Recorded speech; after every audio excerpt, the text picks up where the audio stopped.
can offer that to Devi after the darshan is over. Do namaskar and eat the banana, the betel leaf, and betel nut. Take it as prasadam immediately. Collect those coins and send them to the LA temple.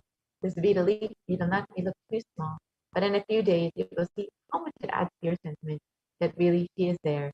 You will not take the Devi darshan for granted. Rituals will break your monotonous, unconscious mentality and lifestyle and remind you and raise you to the powerful cognition. It will break your unconscious behavior. Now, how can we set up our Talmud? We can keep 2 betel leaves, 1 banana, 1 betel nut, and 1 coin, and put that on a plate and offer it to Devi every time you have darshan. You will see with this one small gesture how much your relationship, your connection to Devi Parashakti grows. Now with this, we'll be entering into the next segment. As we all know, Devi Parashakti has been continuously revealing sacred secrets of the universe and about giving us guidance, advice, and now in this segment, we'll be understanding what Devi Parashakti has revealed about the sacred secrets of new birth.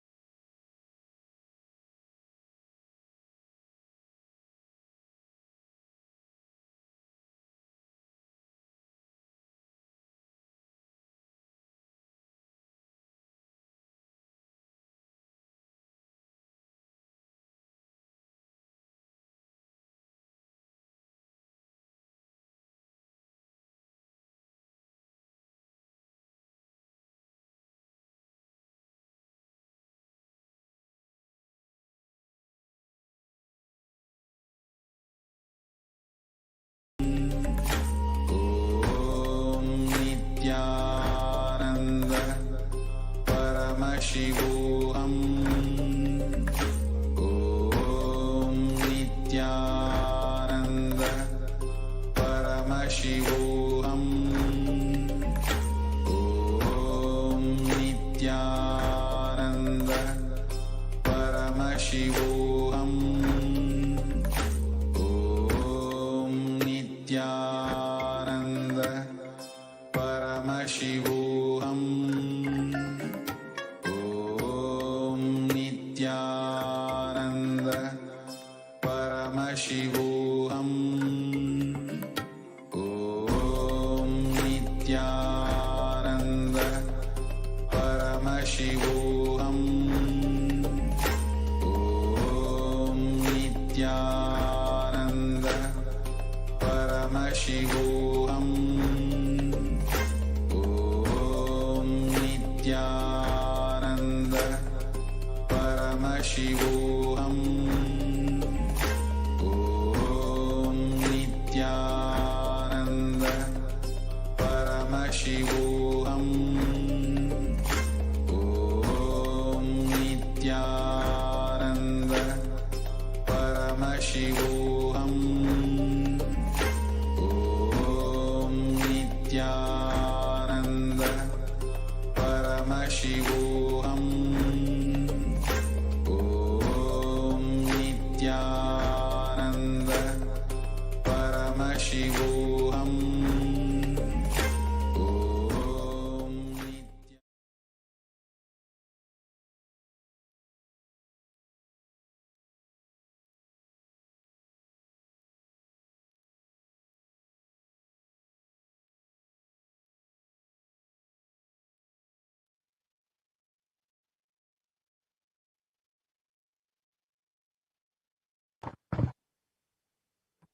So first, let us watch what Devi Parashakti has revealed as the sacred secrets of new birth.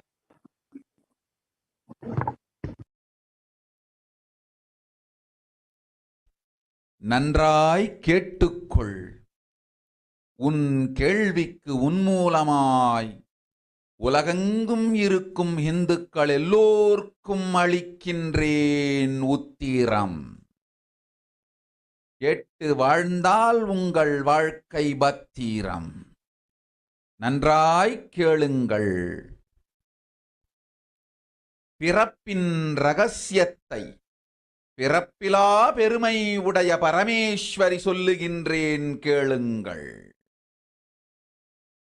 அண்டஜம், யோனிஜம், ஜலஜம், பீஜம் எனும் 4 விதமான பிறவிகளில் 84,000 யோனிகளில்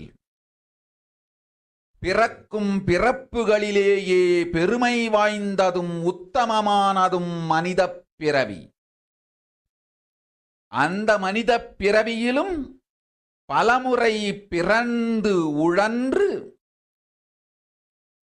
அரசியல், பொருளாதாரம், சுகபோகம், தர்மம், அர்த்தம், காமம் எனும் ஆசைகள், துக்கங்கள், அச்சங்கள் அனைத்திலும் அழன்று உழன்று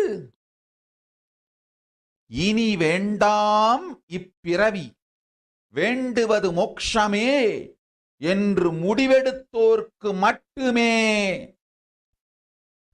ஹிந்து மத யோனிஜம், ஹிந்து பெற்றோர்க்கு பிறந்திடும் சனாதன ஹிந்து தர்ம யோனிஜம், மனித பிறவி உத்தமம், சனாதன ஹிந்து தர்ம மனித பிறவி உத்தமோத்தமம். இந்த உத்தமோத்தம பிறவி எடுத்த எல்லோருக்கும் ஜீவன் முக்த விஞ்ஞானத்தையும் சனாதன தர்மத்தையும் காக்கின்ற கடமையும் உண்டு. அதனால் வருகின்ற நன்மையெல்லாம் அனுபவிக்கும் உரிமையும் உண்டு. இந்த கடமையை செய்வோம் என்று சத்தியம் செய்ததனால்தான் அந்த உரிமை அளிக்கப்பட்டது. பூமிக்கு வந்தபின் மனம் மயங்கி மதிமயங்கி சனாதன தர்மம் காக்க மறந்ததனால் மாயை அவர்கள் உயிரை பறிக்கின்றாள். நன்றாய் புரிந்து கொள்ளுங்கள். உயிரை கொடுத்தாலும் தர்மத்தை காப்போம் என்று உறுதி எடுத்தவர்க்கே சனாதன ஹிந்து தர்ம யோனிஜம் அளிக்கின்றேன் யான். உடல் பெற்ற பிறகு ஊழிப் பெருவலியால் ஆசை அச்சங்களை உதறவிடாது, உதறியும் விடாது சனாதன ஹிந்து தர்மம் காக்க மறந்தோரை உயிர் வாழத் தகுதியில்லாதவர் பட்டியலில் உடனடியாய் மாயை சேர்க்கின்றாள். அதனால் ராட்சசர்களும் அசுரர்களும் தானாகவே இவர்கள் உயிரை எடுக்கின்றார். நன்றாய் புரிந்து கொள்ளுங்கள். உயிரை கொடுத்தாலும் தர்மம் காப்போம் என்று நிற்பவர்க்கு நிலைத்திடும் வீரஸ்வர்க்கமும் கைலாச பதவியும், எக்காரணம் கொண்டும் தர்மம் காக்க மறந்த உத்தமோத்தம ஜனனமான சனாதன ஹிந்து ஜனனம் பெற்ற மக்களுக்கு இல்லை வேறு கதி. சனாதன ஹிந்து தர்ம மனித ஜனனம் உத்தமோத்தம மனித ஜனனம்.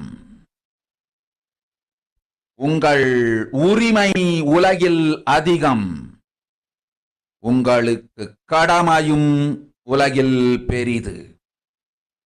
தர்மம் காத்தாலே கடமை, தர்மம் காக்காதார்க்கு உயிர் வாழும் உரிமை இல்லை.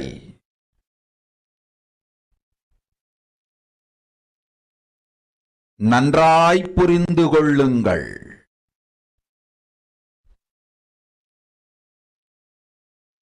உத்தமோத்தம பிறவியான சனாதன ஹிந்து தர்ம பிறவி எடுத்த எல்லோரும் புரிந்து கொள்ளுங்கள்.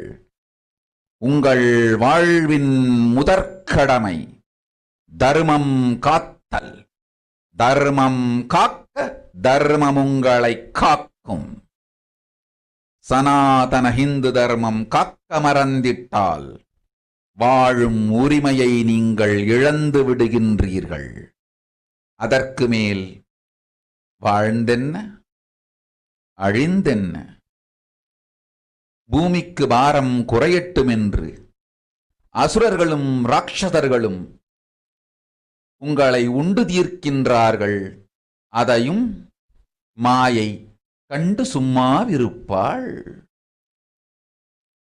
பிரபஞ்ச ரகசியத்தை, பிறவியின் ரகசியத்தை உலகிற்கெல்லாம் உத்தரமாய்ச் சொல்லிவிட்டேன். புரிந்து வாழ்வில் நடந்து உயிரை பத்திரமாய் பார்த்துக் கொள்ளுங்கள். அன்னை சொல்லும் அருள் சத்தியம் இது. ஓம் ஓம் ஓம்.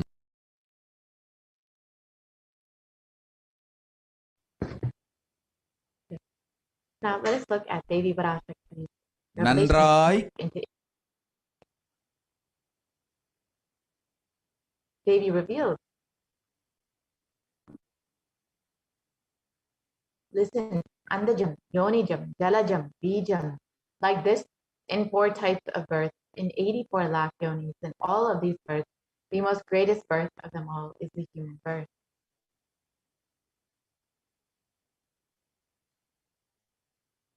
Even in that human birth, being born and toiled many times, after getting burnt and toiled in politics, in finance, in luxuries, in dharma, artha, kama.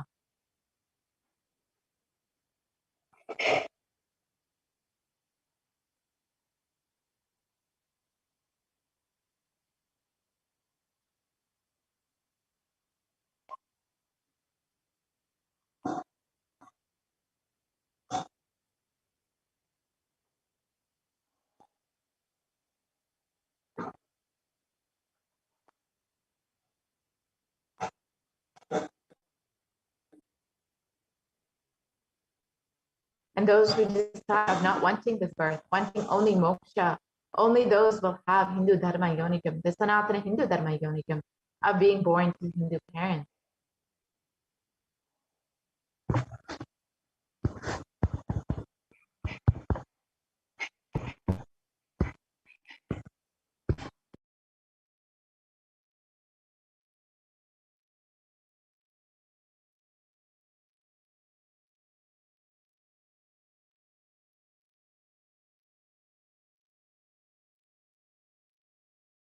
And even in that human birth is Uttamam, the best.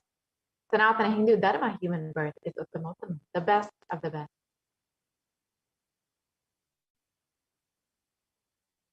One who took this Uttamottama birth has the responsibility of protecting the science, enlightenment, and Sanatana Dharma. And also they have the right of experiencing its benefits.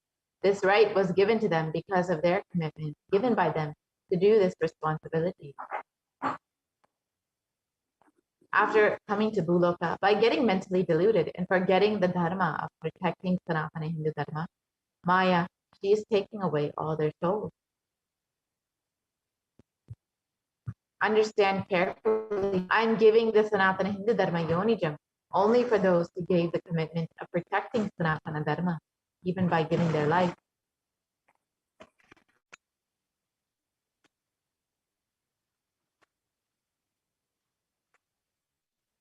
After getting the body because of painful delusion, not dropping fear and greed, for those who forgot to protect that Sanatana Hindu Dharma, Maya, she will immediately add them all to the list of those who are not worthy of living. Therefore, Rakshasas and Asuras will automatically taking away their life. Understand properly, for those who stand that even by giving their life, they will protect Dharma, will permanently Veera Swarga and Kailasa Padavi.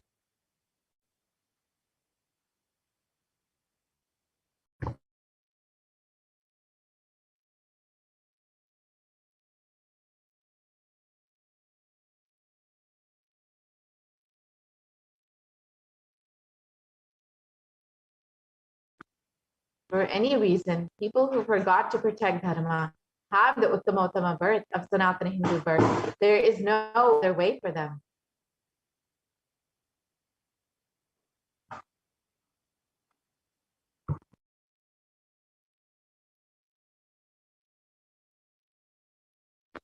Sanatana Hindu Dharma, human birth, is Uttamottama human birth.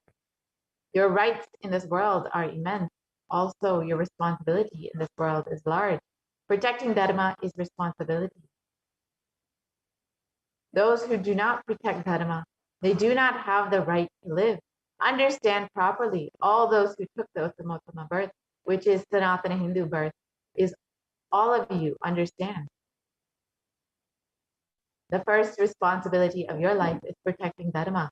If you protect Dharma, Dharma will protect you. If you forget to protect Sanatana Hindu Dharma, you lose the right of living. After that, the bodies will get destroyed. Asuras and Rakshasas will eat you, so that burden on earth will be reduced. Seeing that Maya, she will keep quiet. So let us understand what is the responsibility of the Hindus as revealed by Devi Parashakti.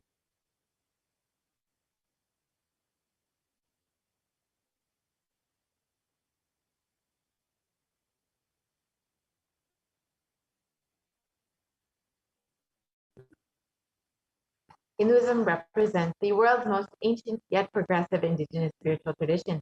It is an open framework model of civilization that stands for global peace, vegetarianism, non-violence, yoga, worship of nature, temple-based living, manifesting spiritual powers, and the inherent divinity of every being.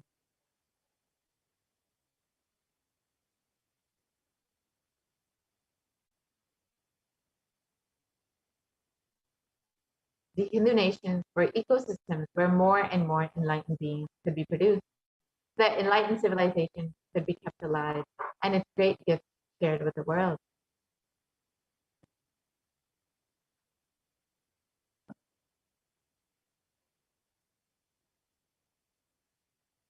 So let us look at some of the references of our Hindu nations from our scripture. The Ramarajya, the Hindu kingdom ruled by Bhagavan Sri Rama, was described in the Valmiki Ramayana. There was no widows to lament, nor there was any danger from wild animals, nor any fear born of diseases. The world was bereft of thieves and robberies. No one felt worthless, nor did old people perform obsequies concerning youngsters. Every creature felt pleased. Everyone was intent on virtue, turning their eyes towards Rama alone. Creatures did not kill one another.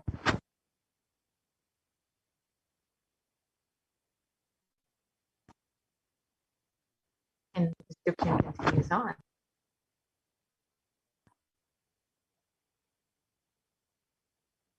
People survived for thousands of years with thousands of their progeny, all free of illness and grief. The trees there were bearing flowers and fruit regularly without any injury by pests and insects. The clouds were raining in time, and the wind was delightful to the touch. Every caste was performing their own duties. Satisfied with their own work and bereft of any greed, people were intent on virtue and lived without telling lies. All the people were endowed with excellent characteristics. All were engaged in virtue. Another description of one of the ancient Hindu kingdoms, the Hastinapur kingdom, ruled by Yudhishthira, was described in the Srimad Mahabharata. Devas granted rains to fulfill all wants. The world became free of all diseases. There was no hunger or thirst anywhere. There was no mental suffering.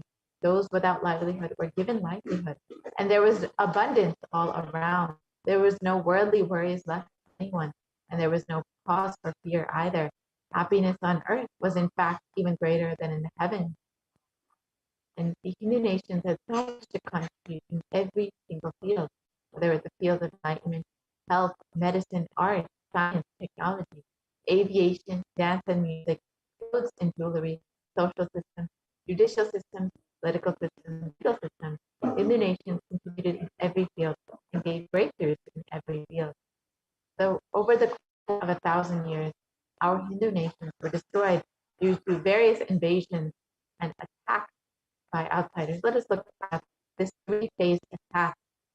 and destruction of the Hindu civilization. The first phase were the Islamic invasions between 800 and 1700 AD. This was the physical destruction of the Hindu civilization. And Wilderand, a famous historian, has described that the Mohammedan conquest of India is probably the bloodiest story in history. The Islamic historians and scholars have recorded with great glee and pride the slaughters of Hindus, forced conversions, abduction of Hindu women and children to slave markets, the destruction of temples carried out by the warriors of Islam during 800 to 1700 AD.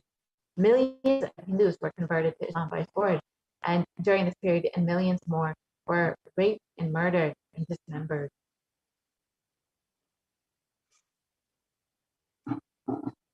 And the Islamic law prescribed for Hindus, described and conveyed by Khilji, one of the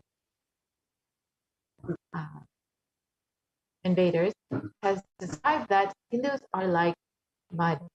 If silver is demanded from them, they must with greatest humility offer gold. If a Mohammedan desires to spit into a Hindu's mouth, the Hindu should open it wide for that purpose. God created slaves for the Mohammedans. The Prophet hath ordained that if Hindus do not accept Islam, they should be imprisoned, tortured, and finally put to death, and their property confiscated. To keep Hindus in abasement is especially a religious duty, because they are the most embittered enemies of the Prophet.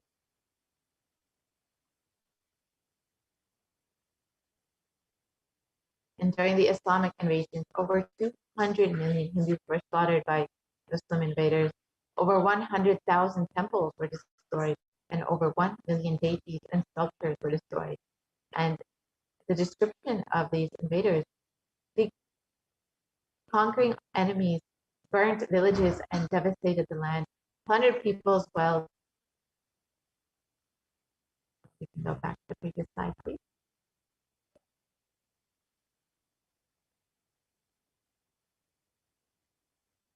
We can go back to the previous slide, please.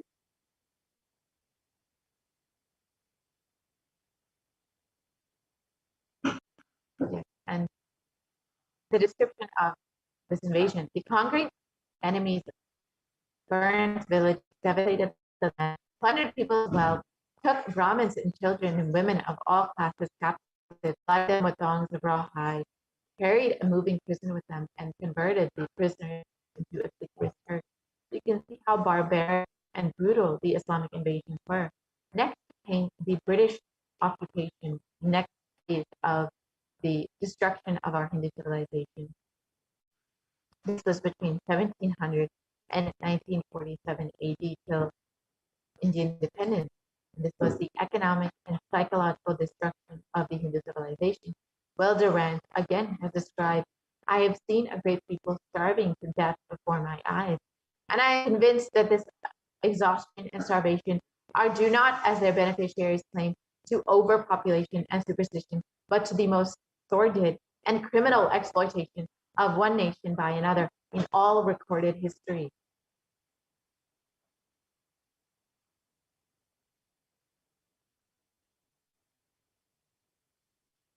And the British Empire used all possible means to destroy Hindu civil and cultural institutions in order to delegitimize and demoralize the indigenous people of India so that they would become slaves in their own homeland.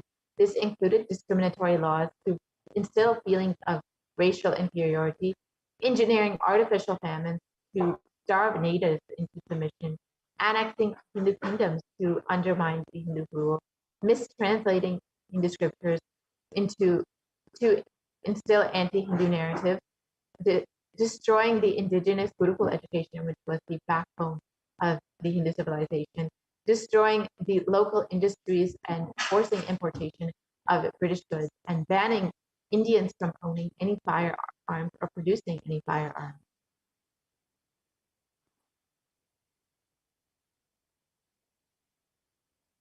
And during the British occupation, over $45 trillion was looted from India over the course of 200 years, and 45 million Hindus were put to death due to artificial famines and imposed poverty. by the British policies and reprisal killings for 1957 mutiny. And over 680 native kingdoms were usurped by the British Raj, and Tajik Roar of the Indian Parliament has described the British came to one of the richest countries of the world, and over 200 years of exploitation, looting, and destruction reduced it to a poster child of third world poverty.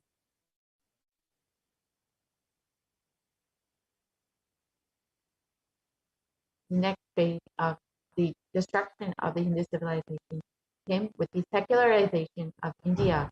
This was between 1947 and present day. This has been ruled by brown faces, British attitudes and policies towards Hindus.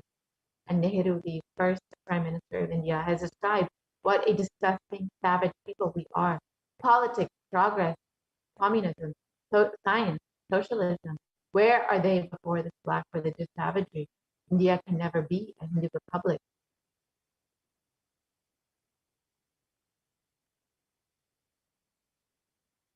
And B.R. Ambedkar, India's first law minister and the principal architect of the Indian Constitution, has described, if Hindu Raj does become a fact, it will no doubt be the greatest calamity for this country. No matter what Hindus say, Hinduism is a menace to liberty, equality, and fraternity. It is incompatible with democracy. Hindu Raj must be prevented at any cost. So these are two of the first leaders of the so-called secular India. Clearly, they had a very anti-Hindu agenda.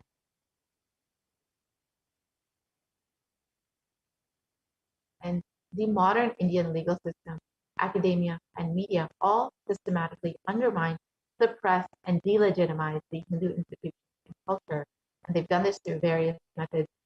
For example, the Indian Constitution has established government control and taxation over Hindu temples, schools, and other institutions, while other religions remain free from this interference. And Articles 26 to 30 of the Indian Constitution discriminates against Hindus by giving special rights and benefits to non-Hindus. This includes government benefits and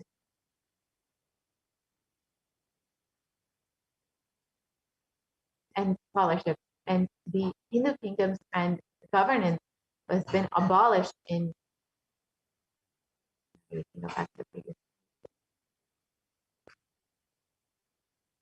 Hindu kingdoms and governance has been abolished in the secular India, and anti-superstition laws have been passed to criminalize Hindu practices, and mainstream in academia have presented Hindus as sexist, racist, backwards, and oppressors. And the media has also portrayed Hindus in the same way in both Bollywood and TV.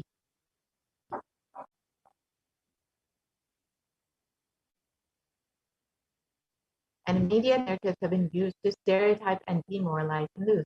Bollywood and other mainstream media outlets consistently portray Hindu gods and gurus as cartoonish, dishonest, corrupt, and sex fiends in a manner that is similar to the British imperial propaganda.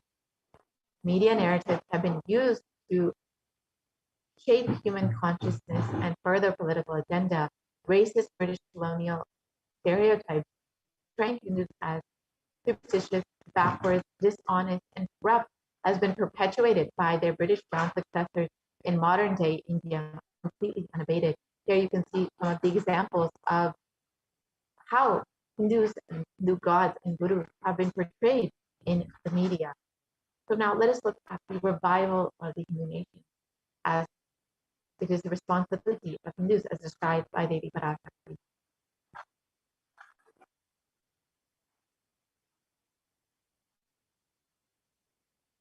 The Supreme Pontiff of Hinduism has described the vision for the Hindu civilization. During the time of the Mahabharata, we Hindus had 56 deshas, 200 states, 1,700 samsthanas, and 10,000 sampradayas. In all 56, we Hindus are persecuted. Now we have lost all 56. The last to fall was Nepal. I am the collective voice of all the persecuted Hindus. I will revive and rebuild a Hindu nation built on the Vedagamic principles as a refuge for all the practicing and aspiring Hindus, as a safe haven for all the persecuted Hindus.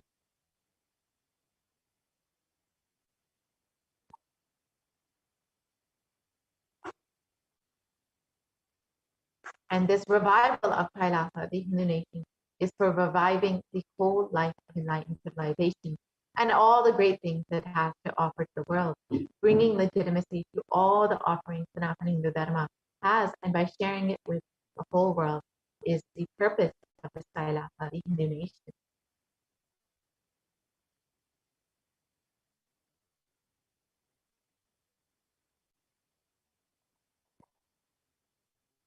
And Kailasa is the revival of the cosmic constitution.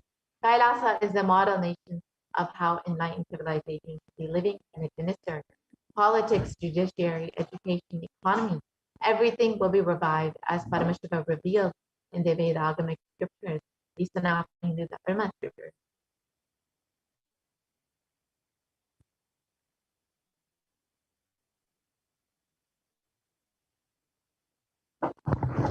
Being one of the most persecuted civilizations, Hinduism is on the brink of extinction, such that the next generation may know about Hinduism only through our history books.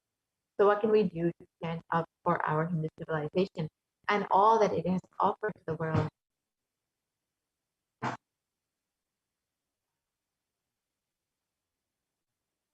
Today, Hinduism is a political orphan. The preservation and restoration of Hinduism's spiritual and cultural heritage is impossible without a national identity. So what can we do to save Hinduism? We must reclaim our Hindu identity. As Devi Parashakti has revealed after coming to Loka, we have forgotten the commitment that we have given to protect Sanatana Hindu Dharma due to Maya and delusion. It is now time to reclaim our Hindu identity.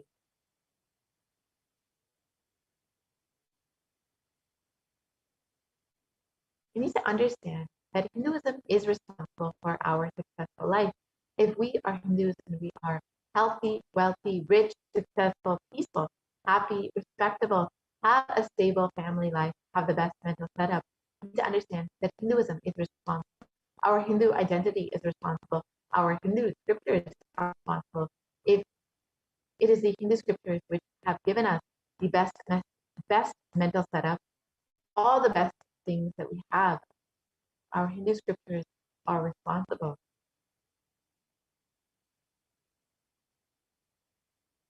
And Hinduism is amongst the most, Hindus are amongst the most richest and successful ethnic communities in the world. Hindu scriptures, Hindu lifestyle, our enlightened masters are responsible for this. Our Hindu thought currents are responsible for this. And just one example of Hindus across the globe, in the Hindustan Times, it was reported that Hindus are the most educated religious group in the US, according to the Pew Study report.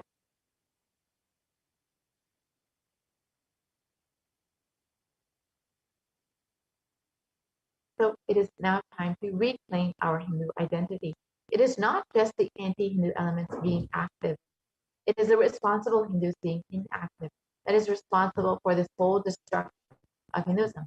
So let us now take responsibility for Hinduism and all the Hindus all over the world reclaim our Hindu identity. As Devi revealed, this is the commitment that we have given when we were given the Uttamottama birth of Sanatana Hindu birth.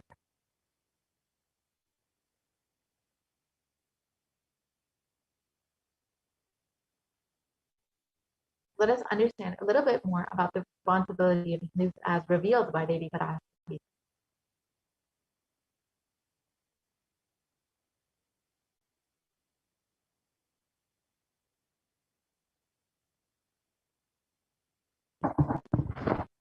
It is the responsibility of Hindus to revive this enlightened civilization again and again and give all the gifts of the enlightened civilization to humanity.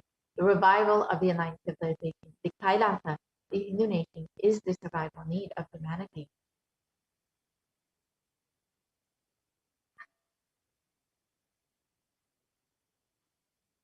So this is an invitation to all of the Hindus across the globe, those who are born Hindus, those who are practicing Hinduism, those who are sympathetic towards Hinduism, those who are curious about Hinduism, and those who want to explore and enjoy Hinduism.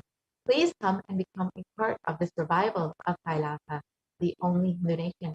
You can sign up to be an e-citizen of Kailasa by visiting kailasa.org and avail all the benefits of Hinduism and share it with the world.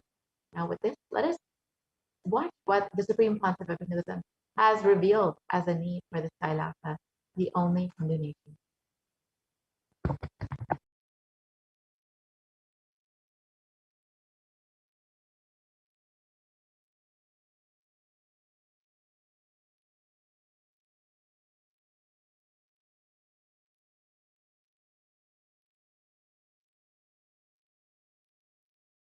Contribution.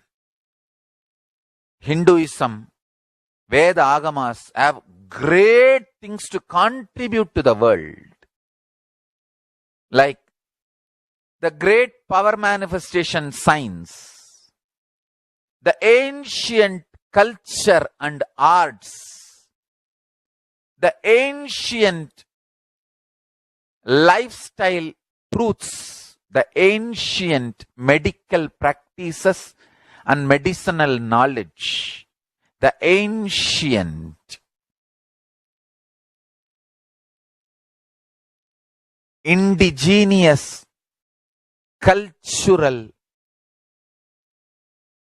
heritage and jewelry, perfume, dance, music,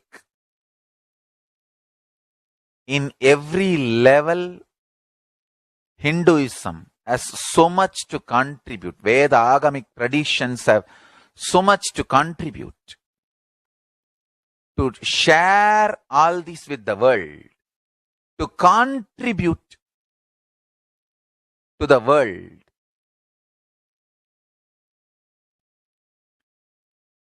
Hindus need to tell the world what they are contributing in every level. The brand of Hinduism itself is enriching and empowering and enlightening. Hinduism is all about enlightening the world. Empowering, enlightening, enriching the world. Contributing.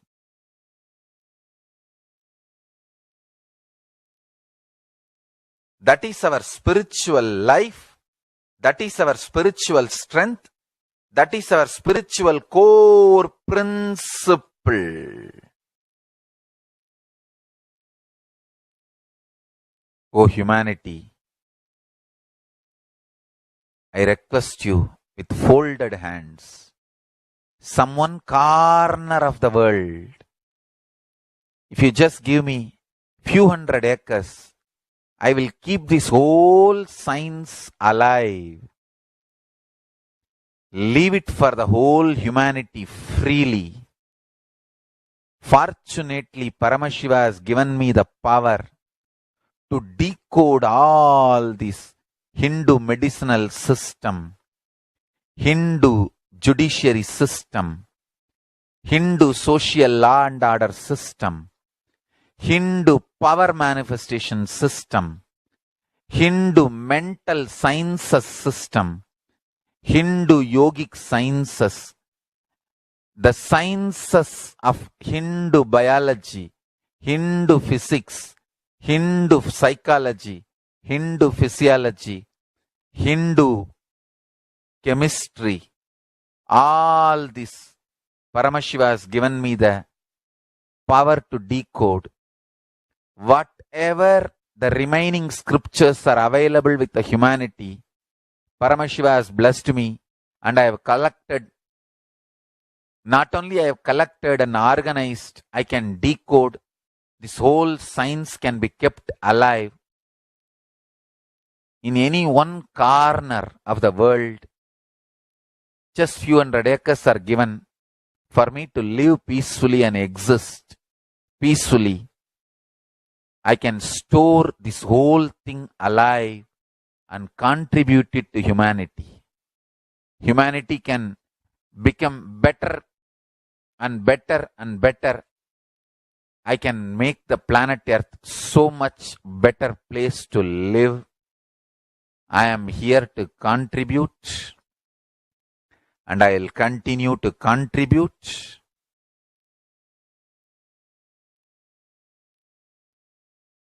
As long as I am allowed to live, I will contribute. I have collected all the remaining available scriptures, maybe 2 crore books.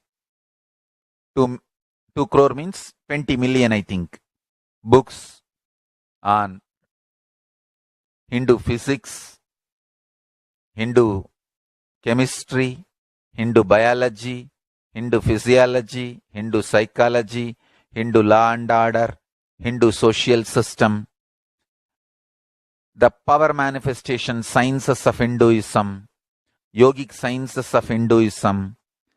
I have collected, and Paramashiva has given me the blessings and power to decode. I have decoded and continuing to decode them.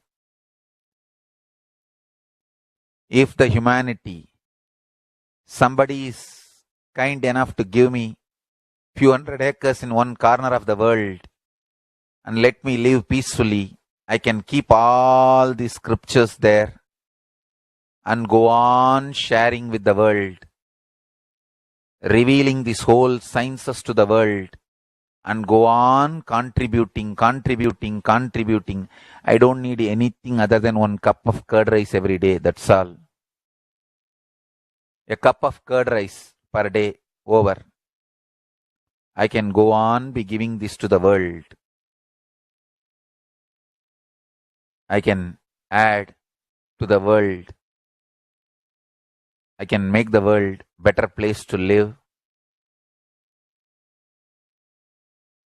That's all I have to say.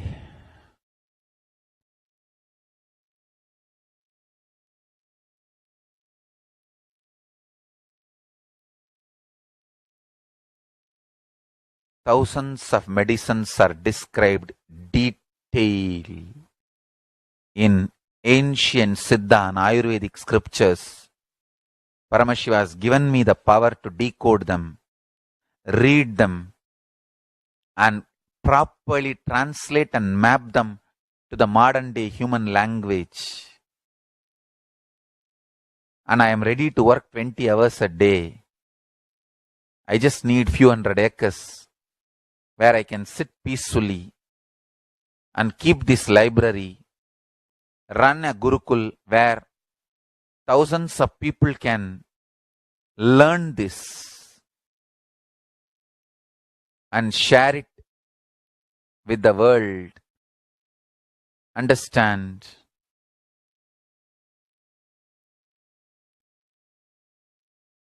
I am only interested in contributing.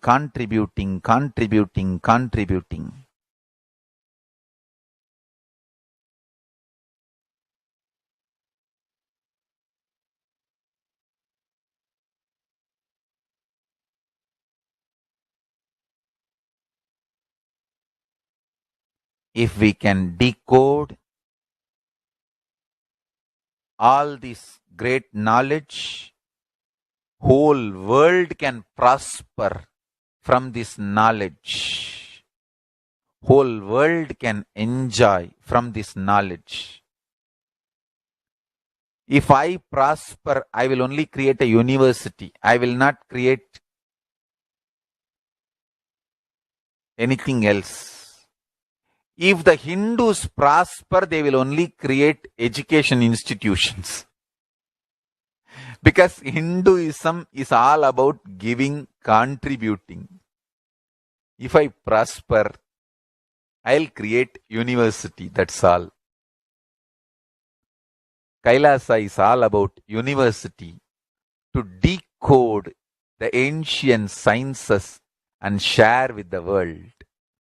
Understand? Every day I am sitting and going on decoding, writing notes on my books and writing details on my books. whether it is making human beings manifest powers, and I have also now started downloading and decoding the science of making animals manifest powers, whether making people manifest powers or healing.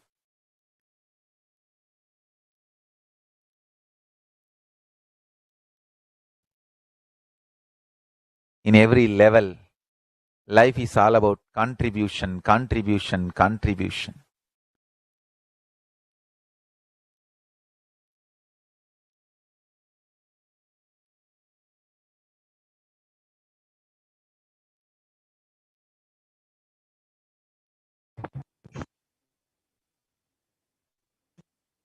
Now that we have understood what is the need for the Kailasa, the only illumination, that is, you would like to become a part of the survival, you can sign up to be an e-citizen at Kailasa by visiting Kailasa.org and becoming an e-Kailashan. And you can share this with all of your friends and family and invite them to also be an e-Kailashan and be a part of the survival of Kailasa. Now with this, we will be concluding this portion of the program. We'll be entering into the next segment where we will understand some of the offerings that we can make to Devi Parashakti. As all of us know, Devi has been continuously manifesting over the last several months to guide us, bless us, and protect us during the time. So if you would like to offer your gratitude to the Divine Cosmic Mother, you are welcome. Stay tuned for this next segment where we will go through some of the offerings that we can make for Devi Parashakti.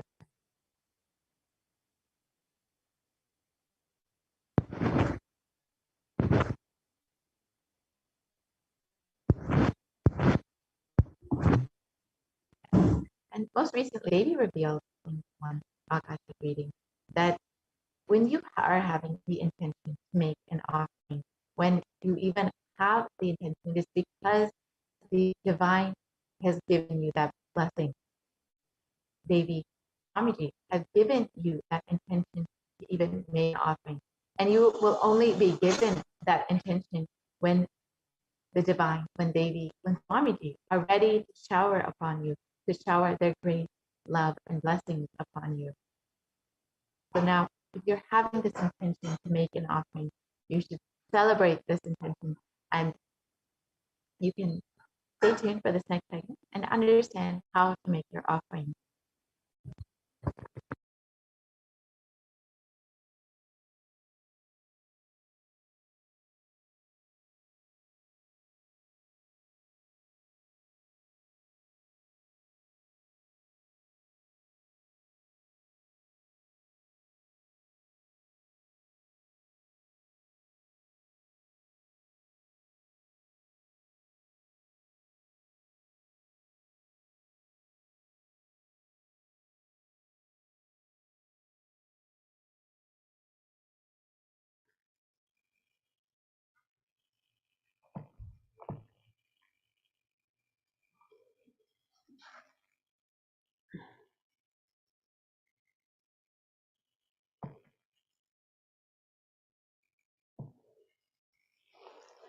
Nithyananda, and welcome back to this segment where we'll be learning more about the various offerings we can offer to Devi Parashakti today as we get ready to receive her darshan and blessings and celebrate her happening, her presence in our lives.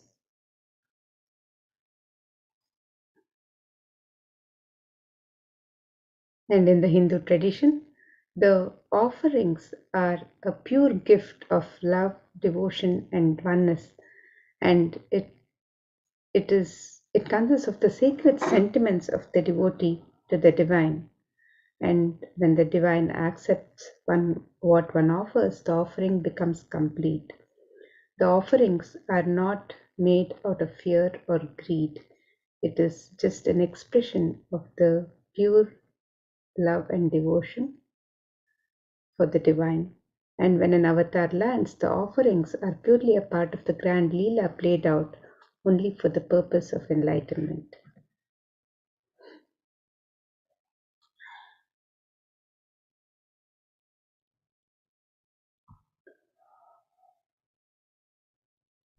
And now, as we prepare to receive Devi Parashakti with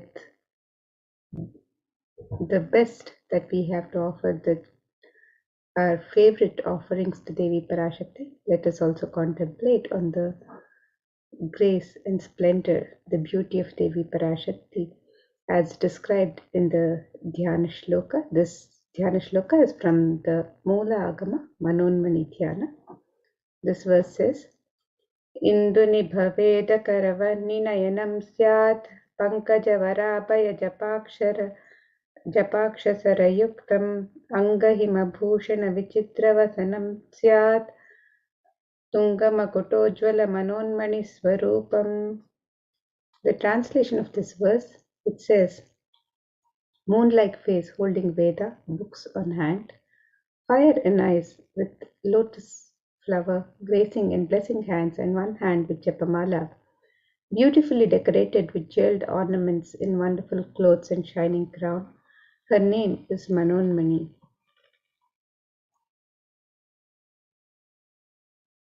And another verse describes Devi Parashakti. It says, Dhyayet Devim Trinetram Shashinibhavadanaam Vedahastam Dadhanam Savye Padmam Varadamapare Chapayam Chakshamalam Divyair Abharanair Vibhushitatanum Brahmadibhi Pujitam Devi Meva Manonmanim Pratidinam Kamarthadatrim Shubham.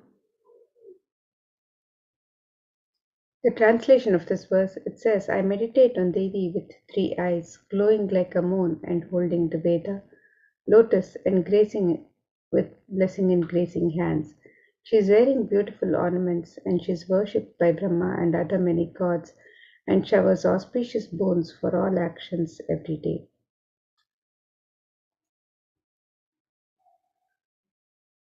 And in the Hindu tradition, the sacred element of gold is used in abundance in the various rituals and offerings to the divine in the temple rituals and items of worship. So let us look at the significance of this divine element of gold in the worship of the divine. And this verse from the Atharva Veda describes one of the many significance of gold. I'll be chanting this verse from Atharva Veda now. Tredajatam janmanedam hiranyam agnirekam priyatamam babhuva somasyaikyam insitasya parapatata apamekam veda samreta ahutatte hiranyam trividastvai vishe. The translation of this verse, it says, triply born by birth is this gold. From the atoms of Agni is one. It becomes dearest to Agni. One fell away from the Soma when it was hurt. One they call the seed of virtuous and powerful Apa, the watery molecules. Let that triple gold be for your long life. Gold is a divine element in the Hindu tradition. It purifies anything it touches. It is an element of great spiritual significance and spiritual power of healing and enlightenment. The vibration of gold has the power to infuse sattva energy and positive thought currents in anyone who wears and in anyone who sees or operates in its vicinity. Gold is present in all the scriptures, the Agamas, the Vedas, Shrutis, Smritis, Itihasas, Puranas. In all the Hindu scriptures, it is abundantly displayed that gold is the most auspicious and purest metal which purifies our being. In the Hindu civilization, everything was built in gold, exchanged in gold. Ritual fees were offered in gold bricks. When one was to be saved from life-threatening illnesses, gold was offered as a ritual fee. Gold was in abundance and used for weighing equivalent amounts of commodities, including cows. Kingdoms were built with huge doors of gold. The streets would have huge columns and huge archways made of gold. Horses and cows were dressed in gold. Hindu civilization thrived on the banks of rivers of gold. The Indus River was called Hiranyamaya, the river of gold in Rig Veda. The river Saraswati was called Hiranyavartini in Atharva Veda. Gold is the supreme element for offering gifts to the ones you love and revere. Temples are constructed and paved in gold. Deities are made in gold. and decked and adorned in gold, because it preserves the enlightenment energy for thousands of years and it lasts forever.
And now let us look at the various traditional offerings that we can offer to Devi Parashakti today as we get ready to receive her darshan. So the first offering is the offering of the e-hundi, where you can offer any amount of your choice and in multiple currencies.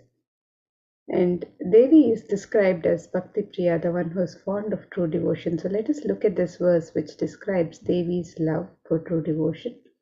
It says, Bhakti Priya, Bhakti Gamya, Bhakti Vashya, Bhayapaha, Shambhavi, Sharadaradhya, Sharvani, Sharmadaini. The translation of this verse, it says, Devi is fond of true devotion and is realized through true devotion. She can be won over through true devotion and she removes all fear.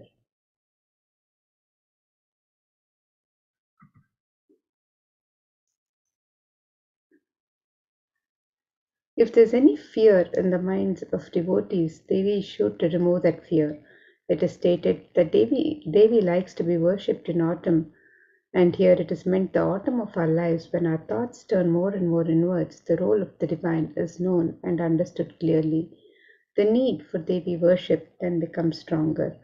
Shambhavi is the consort of Shambhu or Lord Shiva. Sharadaradhya is the one who is worshipped by Devi Sharada, Devi Saraswati. Sharvani is the wife of Lord Shiva. Linga Purana says Lord Shiva is called Sharva in his earth form, and Sharmadaini is Devi who bestows happiness on her devotees.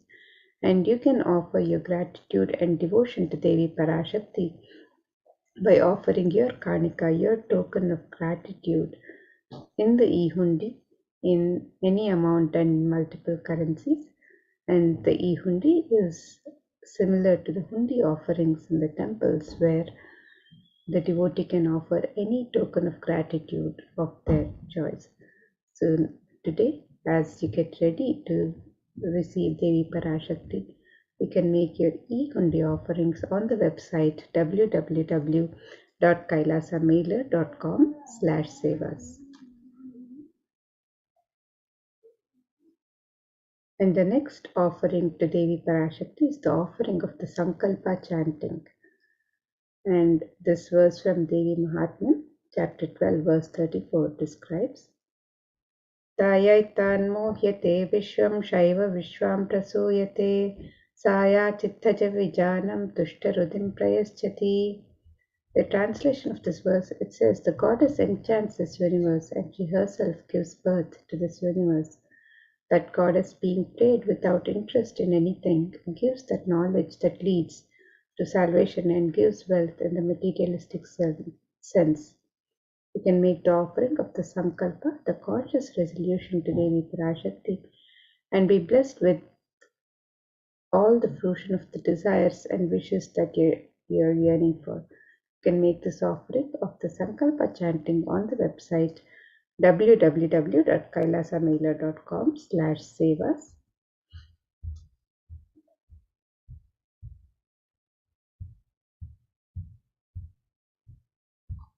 And the next offering to Devi Parashakti is the offering of the Sahasranama Swarnakar. So this is the offering of the pure gold coin inscribed with one of the 1008 sacred names of Devi Parashakti.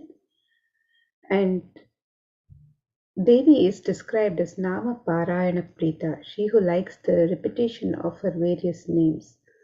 And this offering of the Sahasranama Swarnakasu, where each coin is inscribed with one of the 1008 sacred names of Devi Parashakti, is a very special and unique archana offered to the Mahameru of Devi Parashakti.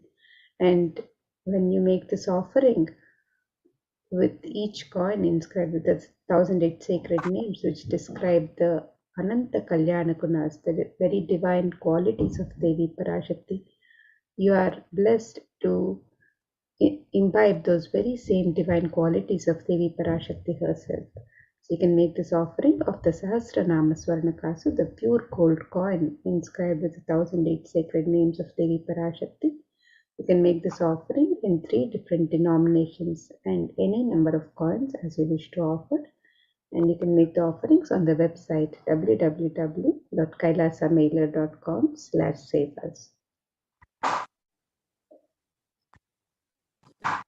And the next offering that we have is the Mukta Anguti, finger ring with pearls. And Devi is very well known to be adorned and very fond of pearls. And of course, the pearl represents the compassion of Devi. In this verse, it describes, I bow to the goddess Meenakshi, whose crown has garlands of pearls, and the face shining like a full moon, who wears anklets that are studded with gemstones and has small bells, who is shining like the splendor of the lotus, who grants all the wishes, the daughter of the mountain, who is worshipped by goddesses Vani and Rama. I remain ever bowing to the goddess Meenakshi, the ocean of compassion.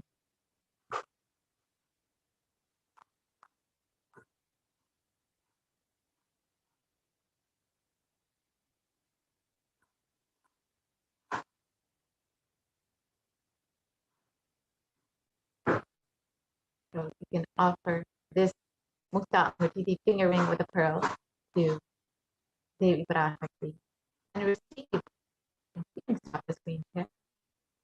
So you can offer this finger ring with a pearl to Devi Parashakti and receive the blessings of Devi Parashakti, overflowing compassion and pure love in all of your business endeavors. You can stop the screen here for now.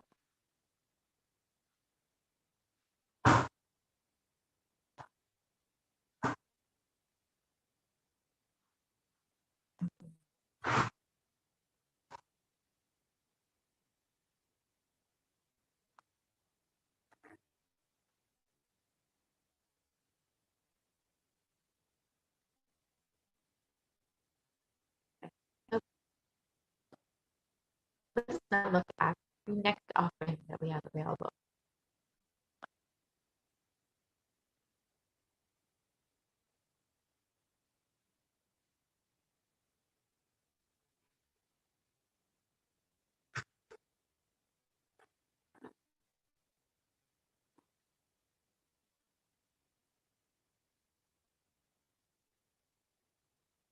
Yes, the next offering is the Sahasranama Swarnakasu, which we offering.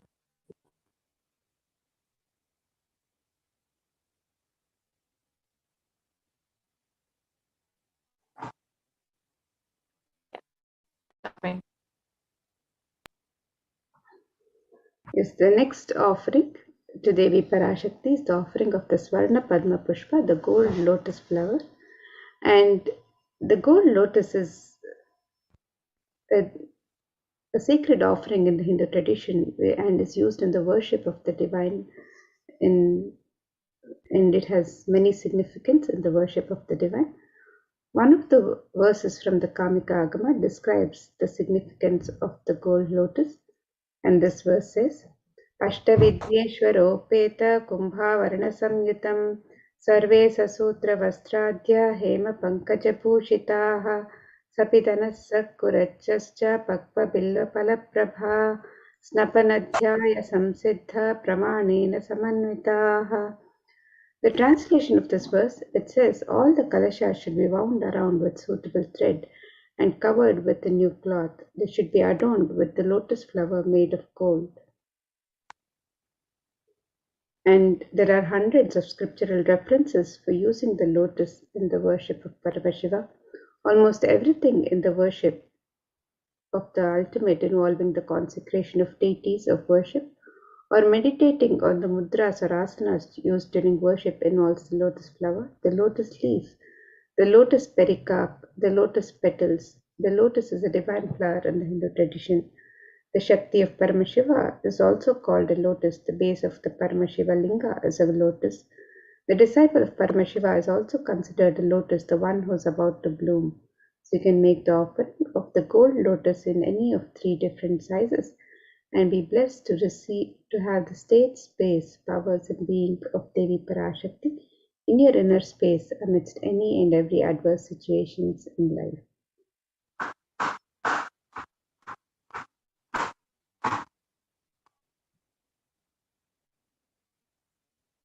The next offering that we have is the Swarnameti, the gold toe ring. And in this verse, it describes the power of Devi's very toenails.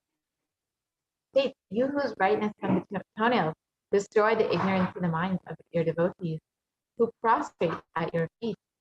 You whose brightness from your 2 feet overpower that of the lotus flower. So just the very toenails of Devi Parashakti have the power to destroy the darkness of ignorance. So you can offer the toe ring to Devi Parashakti to adorn her sacred feet and be in constant gratitude for receiving the blessings in even the most difficult aspects of your life.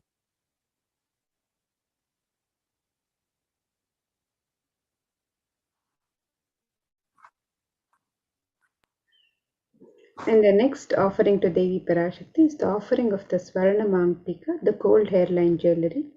And Devi is described as Sudha Sharabi Varshini, she who makes the nectar flow in all our nerves from the Sahasrara, she who gives the very pleasant experience of the ultimate.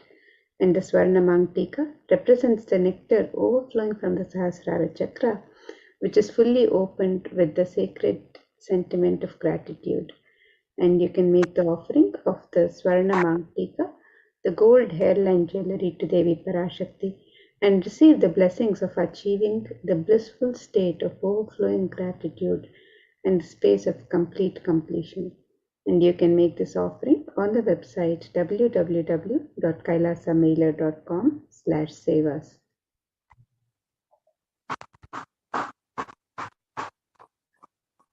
The next offering that we have is the Pratikshapada Puja, the offering of worship to the divine lotus feet of Swamiji, who is manifesting Devi Parashakti herself.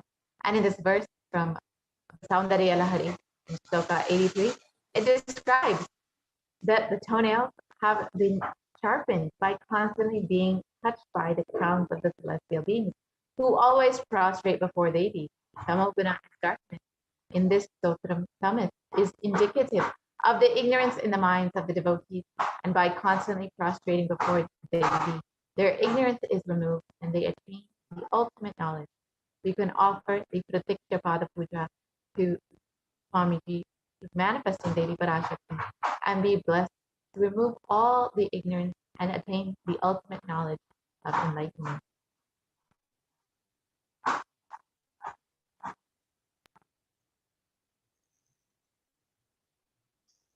And the next offering to Devi Parashakti is the offering of the Vastra Seva, which is the offering of the sacred cloth to Devi Parashakti. And you can make this offering on the website www.kailasamailer.com/sevas and be blessed with all the auspiciousness and blessings of Devi Parashakti and the Supreme Pontiff of Hinduism, Jagadguru Mahasannidhanam, His Divine Holiness Bhagwan Sri Nithyananda Paramashivam, who is the Nija Avatara of Devi Parashakti herself. You can make this offering on the website www.kailasamailer.com/sevas. So here is the list of all the offerings that you can make. The Ihundi offering, the Sankalpa chanting, Devi Sahasranama Swarnakasa, the Mukta Anguti, the Swarna Padma Pushpa, the Swarnamati, the Swarnamantika, and the Pratiksha Bhaduja and the Vastra Seva. So in order to make your offering, you can visit kailasamailer.com/seva. It's a very simple process. So if you are wanting to make your offering, but you still want some information, or you need some more details, or need some help manifesting this offering, you can fill out the intention form, which we will be projecting to you shortly. And if you are ready to make your offering, we will be going through how to make your offering very shortly. So you can visit kailasamailer.com/sevas in order to make your offering. Fill out your intention and you can make your offering.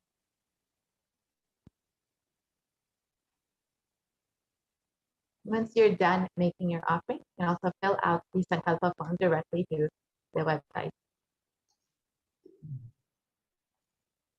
So here we have the website www.kailasamailer.com/sevas, where you can make all of the traditional offerings of ornaments and sevas by clicking on the link on step 2. And you can also make the offering of the e-hundi by clicking on the e-hundi link on step 2. And if you're ready to make your intention to make an offering, you can submit the form on step 1 if you would like to receive the blessings of Devi Parashakti to manifest your intention into reality. You can fill out the form on step 1, and once you've made your traditional offerings to Devi Parashakti, you can also fill the form on step 3, which with the details of your name and the names of your family members and your sankalpa, your conscious resolution. You can fill out the form on step 3 after you've made the traditional offerings to Devi Parashakti. So you can make the offerings of the e-hundi in multiple currencies: the US dollars, the Australian dollars, the New Zealand dollar, the Canadian dollar, the euro, the Indian rupees, the Singaporean dollar, the Malaysian ringgit, the Great Britain pound, and the Chinese yen. And you can make this offering in multiple amounts, any amount of your choice.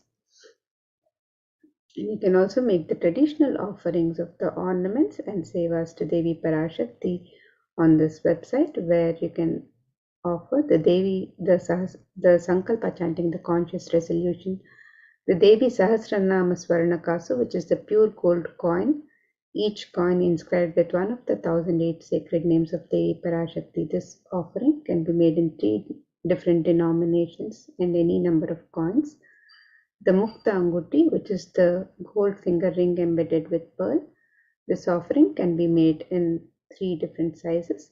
The Swarna Padma Pushpa, the gold lotus flower, can be offered in 3 different sizes. The Swarna Mitti, which is the gold toe ring to adorn the sacred lotus feet of Devi Parashakti. You can make this offering on the website. The Swarna Mangtika, the gold hairline representing the overflowing nectar of gratitude from the Sahasrara Chakra. You can make this offering on the website. And you can also make the offering of the Pratyaksha Pada Puja, the Vastra Seva, and any of the traditional offerings to Devi Parashakti. You can make the offerings on the website www.kailasamailer.com/sevas. And with this, now we'll be moving to the next segment of this program, where we'll be learning more about the various facilities being made available for the care and well-being of humanity through the various de facto spiritual embassies of Kailasa, as guided by the Supreme Pontiff of Hinduism himself, and the various contributions of Kailasa, of the Supreme Pontiff of Hinduism, for humanity and to raise humanity, to guide humanity to the next superconscious breakthrough. and to guide them through this times of pandemic. So let us look at the various facilities being made available, the many contributions of Kailasas for humanity. Let's now get ready for the next segment and prepare to receive the darshan and blessings of Devi Parashakti.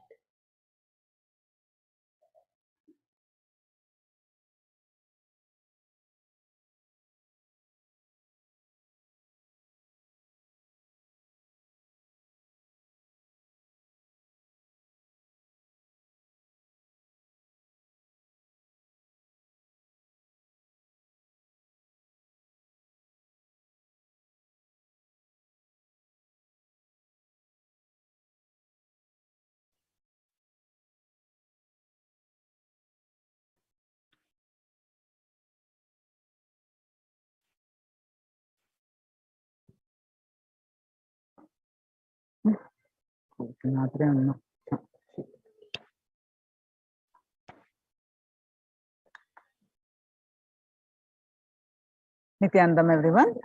Welcome back to this segment of Kailasa's COVID Care Protection Centers. At the time, Kailasa's de facto spiritual embassies, with the blessings of the Supreme Pontiff of Hinduism, Jagadguru Mahasannidhanam, His Divine Holiness Bhagwan Nithyananda Paramashivan's blessings. Let's start with the Sadguru Vandanam.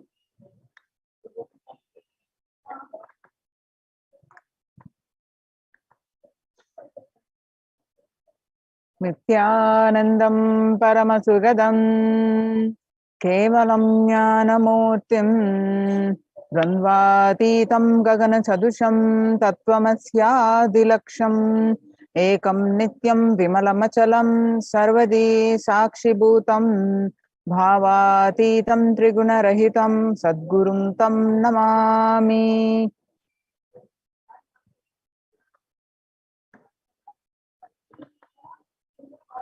So what we learn from this segment today is concerning statistics on the mental health and the global peace across the world due to the COVID-19 pandemic. What are the Supreme Pontiff of Hinduism and Kailasa's contributions for global peace? Supreme Pontiff of Hinduism's spiritual solutions for COVID-19, Kailasa's COVID Care Protection Centers, and why temple-based ecosystems. UN recognizes Kailasa's contributions and join Kailasa's COVID Care Protection Centers. The crisis that we are under. Today, people around the world are trying to grapple with the grim reality that the pandemic is far from over. The aftermath of the current calamity promises to be much more devastating. The greatest economics of the world are facing disastrous futures, and countries are facing off each other in deep mistrust. Now let us see some statistics and current news. Record high cases in Australia amid third wave of COVID-19. Australia reported a new record number of coronavirus cases when the country continues to battle the third wave of COVID-19 infections. The World Health Organization makes a big statement about Delta variant of COVID-19. The World Health Organization recently said that the Delta variant of coronavirus has elbowed out all the other COVID-19 variants of concern that now represent a tiny fraction of the samples which are being sequenced. Less than 1% of alpha, beta, and gamma are currently circulating. It is really predominantly Delta around the world, said the World Health Organization technical lead on COVID-19, Maria Van Kerkhove. COVID-19 has now killed more Americans than the influenza pandemic of 1918 to 19 did. The coronavirus pandemic has now killed more Americans than the 1918 to 19 influenza pandemic did. The 1918 to 19 flu infected about 25% of Americans and killed an estimated 0.65% with 675,000 deaths. COVID-19 has infected more than 12% of Americans and killed about 0.2% with 676,000 deaths. Now that the US death toll from COVID-19 has surpassed 676,000, the coronavirus pandemic has killed more Americans than the 1918 to 19 influenza pandemic did. Axios and the Associated Press both released the grim milestone recently. COVID-19 now killed more Americans than the influenza of 1918 to 19 did. So it is declared as the US deadliest pandemic as the death toll crosses that of 1918 to 19 flu.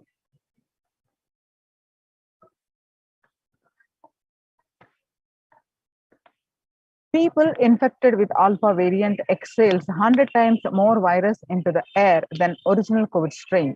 The University of Maryland researchers suggested that the need for better ventilation and tight-fitting masks, in addition to widespread vaccination, to help stop the virus.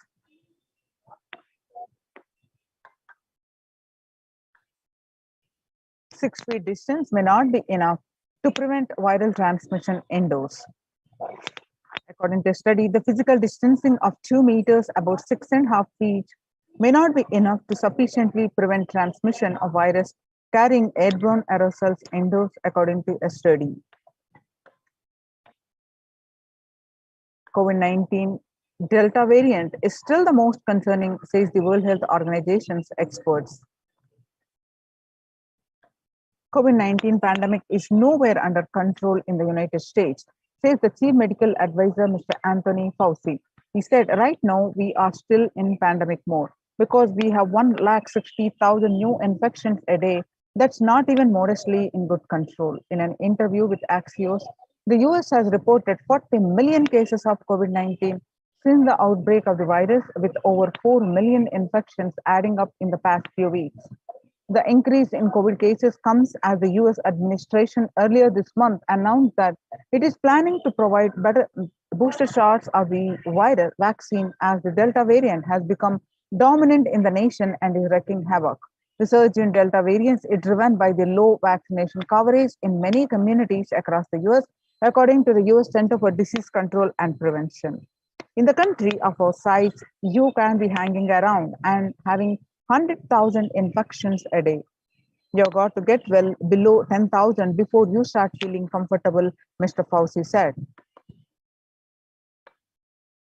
The World Economic Forum, COVID-19 made the world less peaceful. The COVID-19 violent incidences and fatalities, January 2020 to April 2021, violent incidences related to the pandemic made the world less peaceful. The younger adults are more likely to report symptoms of anxiety and or depressive disorder during the COVID-19 pandemic. The average share of adults reporting symptoms of anxiety and or depressive disorder, what it was in January to June 2019 before the pandemic, was 11%. Now the same anxiety disorder and depressive disorder, in just 1 month of the beginning of this year, it rose up to 41.1%. And some more statistics confirming the same, that showing the adults reporting symptoms of anxiety and depressive disorder during the COVID-19 pandemic. The younger adults are more affected than the older adults. The stress in America, a national mental health crisis. COVID-19 is a significant stressor for most Americans. Nearly 8 in 10, which is 78%, say the coronavirus pandemic is a significant source of stress in their life. Nearly 7 in 10, which is 67%, say they have experienced increased stress over the course of the pandemic.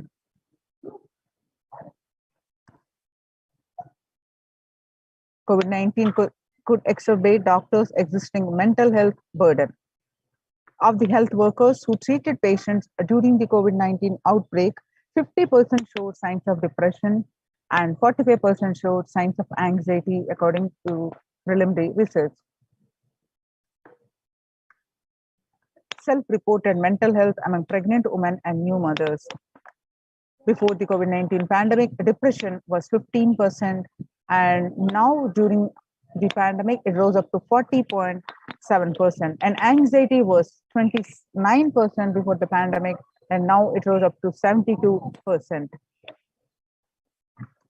during the pandemic. Now, living under stay-at-home orders, 8 in 10 students are struggling with focus on school or work and avoiding distractions. And 55% of all students do not know where to go for help for their mental health. Understanding the pandemic's impact on working women. Nearly 82% of the women surveyed said their lives have been negatively disrupted by the pandemic, and nearly 70% of the women who have experienced these disruptions are concerned their career growth may be limited as a result. The global economic outlook during the pandemic is expected to plunge most countries into recession in 2020, with per capita income contracting the largest fraction of countries globally since 1817. International Labour Organization, COVID-19 is a threat to peace building in conflict-affected nations. COVID-19 crisis has worsened already fragile situations. The ILO is more aware than ever of its responsibility to promote peace and resilience in the time of this global pandemic. In India, the Mumbai mayor says the third wave is already here. And the city mayor has said that the third wave of COVID is already upon Mumbai, pointing to a sudden spike in cases that the third wave of COVID-19 is not coming, it's already here. Said Kishori Padnekar, adding to an announcement regarding the matter, they have already been made in Nagpur. And breakthrough infections found in 25% of the health staff. A little over 25% of health workers were infected with coronavirus despite getting fully vaccinated. A recent study has revealed, giving an insight on the breakthrough infections due to the Delta variant. This study is jointly conducted by the Institute of Genomics and Integrative Biology. The maximum hospitals in Delhi NCR found that the vaccination breakthroughs were far more common during the Delta outbreak in Delhi than previously reported.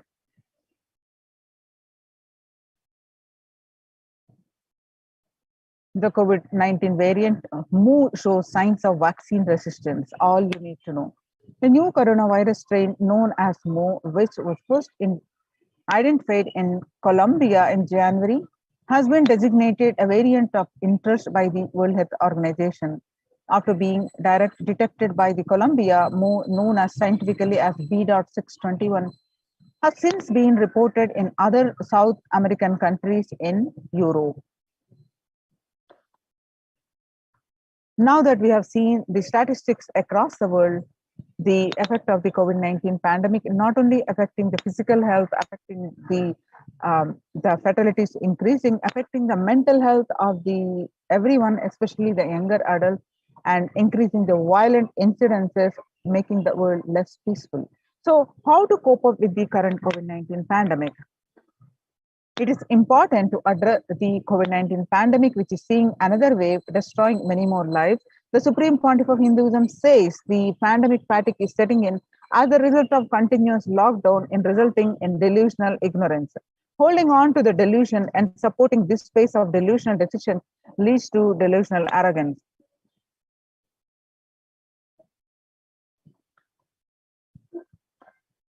The global COVID virus pandemic has left the whole world desperately looking for answers. Life as it had been experienced even back in February 2020 is no longer recognizable. Drastic change is the order of the day, with people having to redefine their world with new paradigms of economy, society, faith, religion, and health. Blessed are those who have had the greatest fortune to be with the incarnation of Paramashiva, the Supreme Pontiff of Hinduism, in their lives to carry them through this crisis.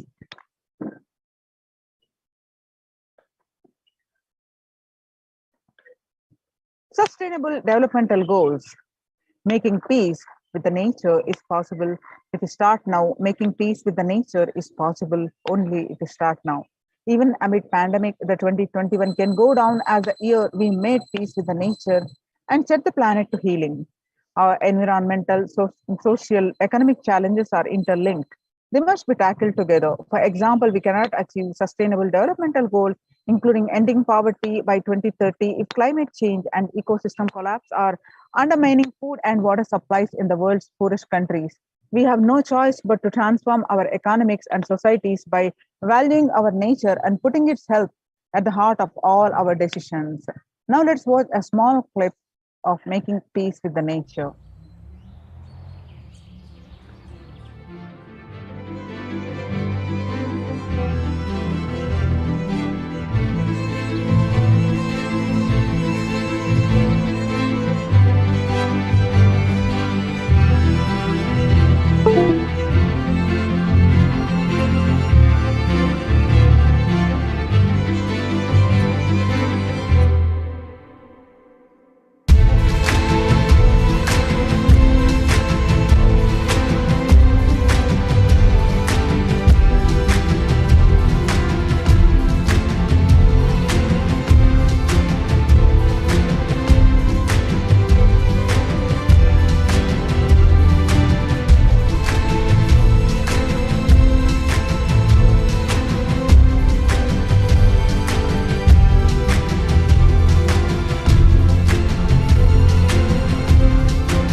World Health Organization Health and Peace Initiative. Health and peace are interrelated. In the words of the Director General of World Health Organization, Dr. Tedros, there cannot be health without peace, and there cannot be peace without health. If individual groups and enjoy equitable access to health services, fulfilling their rights to physical and mental health, and health actors design natural health interventions that promote trust and dialogue, and communities are empowered to cope with violent conflicts, then health coverage is more universal. Grievances can be heard with address to generate trust, and around health emergency concerns, affected communities are more likely to make meaningful contributions to peace and reconciliation and to resist incitements to violence.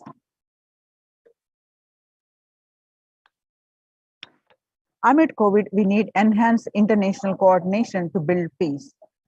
Tackling the pandemic and building resilience in fragile states requires concerted international action at local, national, and global levels.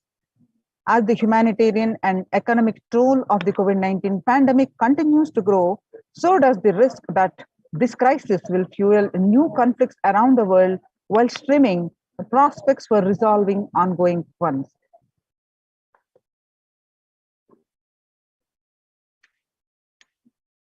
Stronger health systems and universal health coverage must be a priority. Remarks to the General Assembly special session in response to the COVID-19 pandemic. For the first time since 1945, the entire world is confronted by the common threat, regardless of nationality, ethnicity, or faith.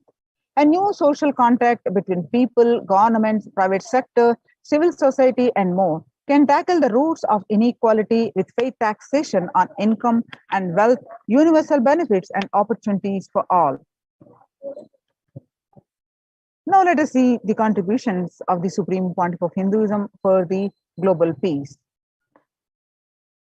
The Vedic civilization beautifully describes Yastu sarvani bhutani atmani ivanu pushyati sarva bhuteshu chatmanam tadona vivagupshate. Isha Upanishad verse 6.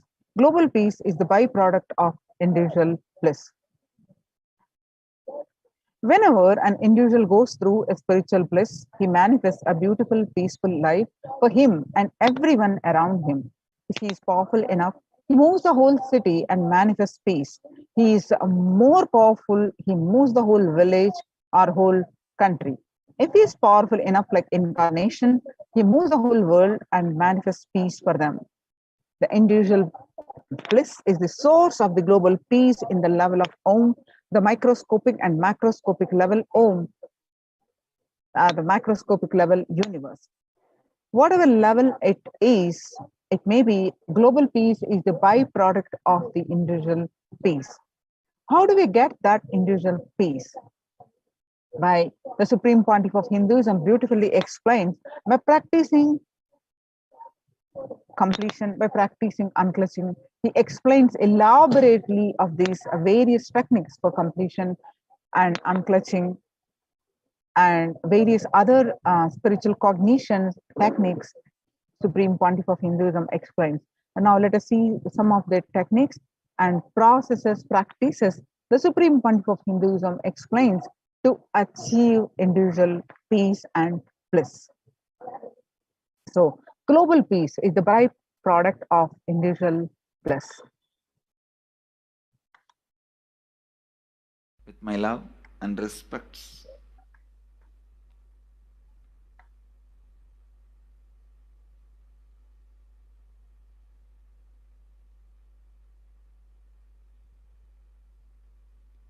today I wanted to expand on the science of completion. How the science of completion can directly impact the consciousness you are carrying and the consciousness embodied in many bodies. Please understand, the more deeper you go inside you, means more deeper space you go inside you, more expanded you become, more one with everything, more oneness you experience. Because the more deeper you go, the more you experience the unified field of consciousness. Various words are used.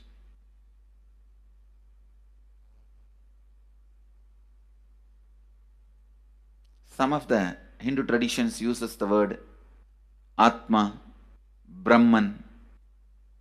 Some of the Hindu traditions use the word Nirvana.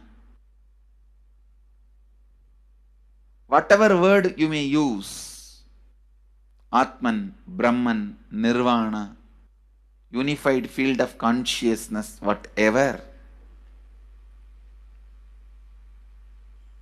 But one thing I want to tell you, the deeper and deeper you go in your inner space,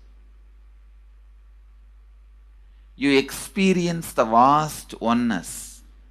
The more superficial you are, the more incompletions you carry with others, even with yourself. The more superficial you become, even your own right hand and left hand fights with each other. Different parts of you fights with you. Different thoughts of you fights with you. Even you fight with you, the more superficial you go, the more deeper you start traveling. First, you get integrated. The you fighting with you stops. Then, the people around you get integrated. They fighting with you stops. Completion with yourself, then completion with others, then comes completion with other things, not just living beings, even with inanimate beings. The completion starts happening. Even with a nature, completion starts happening. Please understand, the more deeper you travel, the more deeper you go, the more deeper you settle down, the more deeper you start living. Your cognition expands. your cognition includes, your cognition becomes more and more inclusive, more joy, more bliss, more knowledge, more enlightenment. Please understand.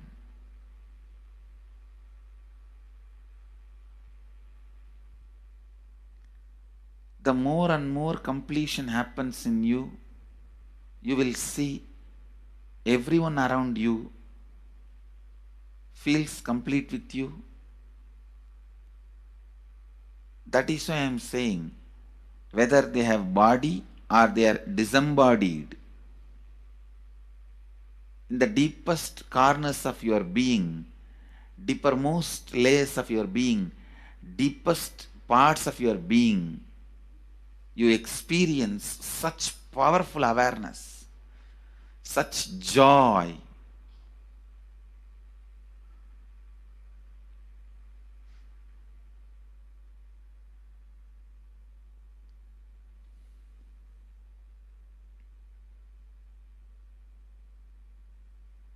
Going into the deepermost corners of your being not only is a joy, it's a power. Because suddenly you will see everybody around you, everything around you listens to you. It really becomes the tendency to exploit is not there. Listen, that's a very important thing. Power without the tendency to exploit. Because as long as you feel the other person is separate from you, when you get the power, it will always be used for exploiting. Because the other person is separate from you, then naturally what you will feel? Let me suck all the possible energy, intelligence, time, talent, treasure. But when you feel the other person is your own extension, you will see, you will be showering so much, enriching so much. The power you have will not be exploiting, it will be enriching. I tell you, even if death comes at this moment, I can tell you very clearly, I can face the death directly and tell the death, I have enriched every human being more than what I received from anybody. I have given to every human being whom I met in my life more than what I received from them. My accounts is clear. I am ready. Come on, let's go. My accounts is clear. I don't have debt. No credit card money to be paid, loans to be paid, no debit card, no credit card. My accounts is clear. Understand, when you feel everyone is your extension, the power given to you, the power you gain, see, any living is power. Powerful way. Even in that, you will become powerful. So any lifestyle you choose, you will get power in that field. Whether it is exploiting or enriching, murdering or raping or go on serving. Whatever lifestyle you choose, living is power. When you go into the deepermost core of your being and start living based on completion, I tell you,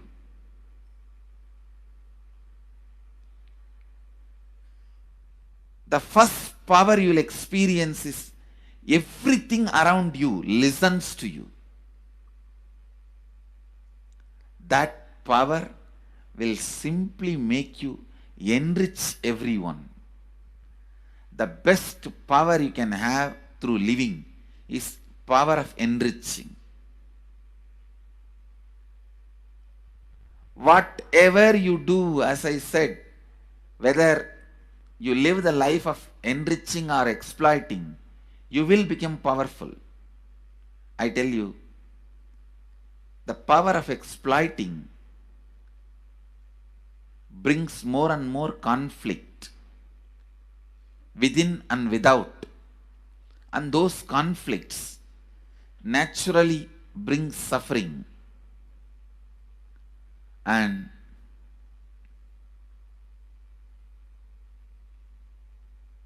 the power of enriching brings more and more completion in you and in others. This full month, Nithyananda Sangha all over the world. The other day I was seeing, we have officially presence in more than 50 countries. As devotees, group of devotees, we have presence in 100 countries. All over the world, we are going to celebrate this whole month for Global Peace Month, impacting global peace. All of us this whole month will live completion and do samskara dahana kriya, means burning the patterns which separates us from others, burning the patterns which are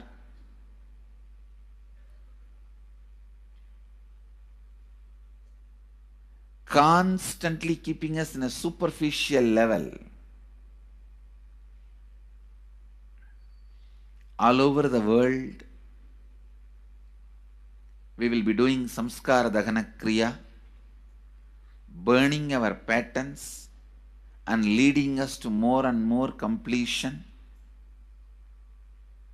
And we also have special 3 Nitya Dhyana Yoga program teaching people science of completion and facilitating samskara dahana kriya. This month, 20th, 21st and 22nd,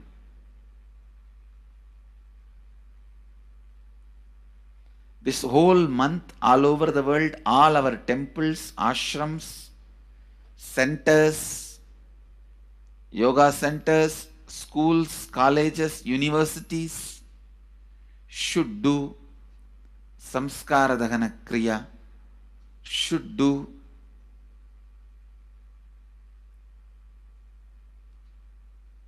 the practice of burning all the incompletions and patterns which leads to conflicts, bringing more and more peace inside us and outside us, spreading peace. This whole month, let's impact global peace. Let us really contribute to the global peace, not just talking about it. Let's do it. Let's do it. Not just talking about it. Let's do it.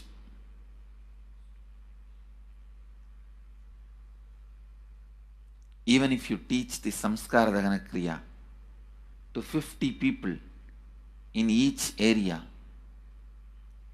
each place where we have centers, ashrams, temples, two-way centers, yoga centers, even 50 people, each Tanidar teaches, enriches them with this science.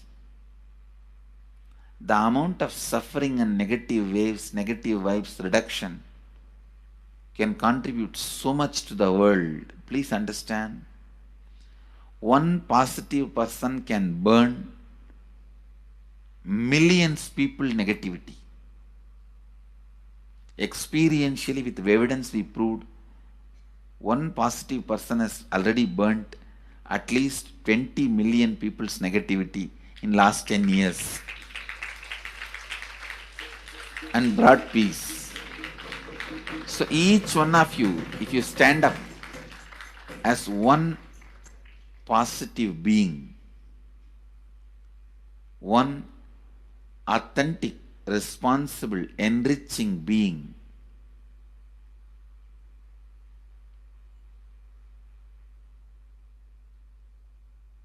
I tell you,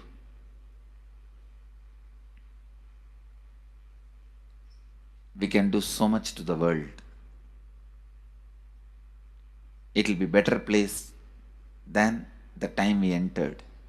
When we leave, it should be better place. That's all. When we leave the earth, it should be better place. So understand, inner peace is your birthright. Go to the depths of your being. Bring more and more completion into you. Completion with others. And start living Advaita. Today in the Inner Awakening session, it's all about completion with others. So last 6 days, literally, you worked so much, one by one, layer by layer by layer by layer. The completion with yourself.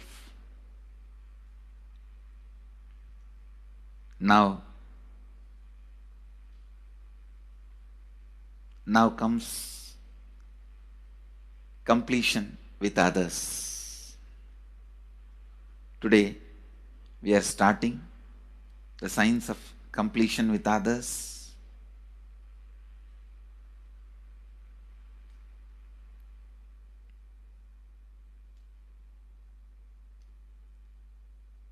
It's one of the most powerful science. Does so much to human beings, not just healing their relationships, even inside their consciousness, this inner space, so much of good is done. So much of awakening is done.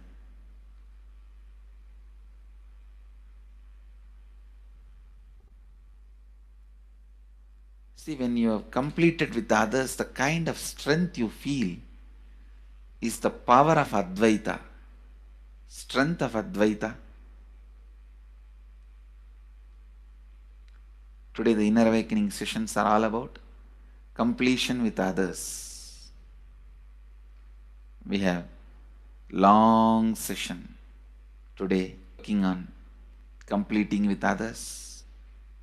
So with this, because today we have a long session with Inner Awakening,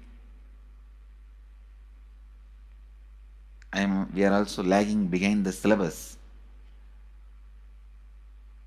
Actually, it is a good news, it's not a bad news, because participants are so sincere. They are going through the whole process so intensely, sincerely. Because of that, we are little delayed, but today I am going to catch up. Today I am going to spend more time and catch up with them, with the syllabus. So,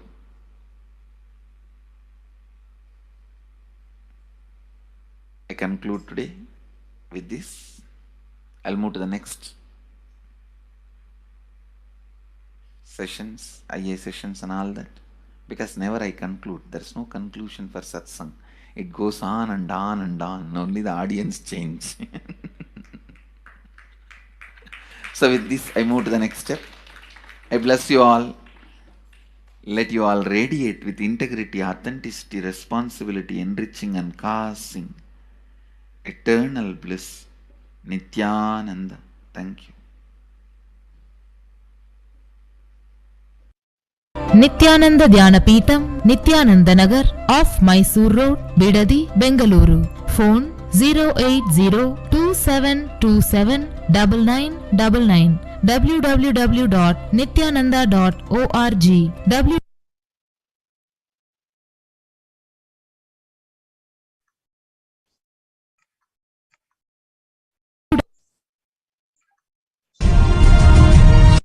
Now, the Supreme Pontiff of Hinduism explained the self-transformation, the secret to achieve global peace. Social answer means I'll tell, oh, you should all work for global peace. You should all work for turning the world. You should work for revolution. You should work for all these, that things. You should vote only the party which says that it will stop the war and all these things. This is the social answer. Nonsense. If you want the honest answer, I tell you, simply transform yourself. You can't do anything. If at all you can do, you would have done it. Be honest. If you can do, you would have done it. You are raising this question because you are not able to do. Am I right? So let us be very clear. Let us be honest.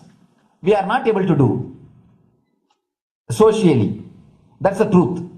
That's the reason you are sitting here and raising the question. I tell you, understand few important things. There are a lot more attached to this question. There are many things which is attached to this question. We always feel the present is the world is totally spoiled. It is not going according to the rules or how it is supposed to be. It was wonderful once upon a time. In ancient time, things were going properly. Everything was well and great. And I tell you, 10,000 years ago, they found some writings on stone in Harappa Mohenjo-daro culture. Some stone writings have been discovered. The other day I read a beautiful book about that stone writings. That writings, it says, oh, nowadays the society is not as it should be. So much of war. There is no peace. In the early times, there was so much of peace. Society was really great. Things were as it should be. And it almost looks like a today newspaper editorial. 10,000 years ago, the same thing carved on a stone. Then understand, there was no such time as only good prevailed. It is just a fantasy. Hinduism, they call it Satya Yuga, the age of truth. There was a time only truth prevailed.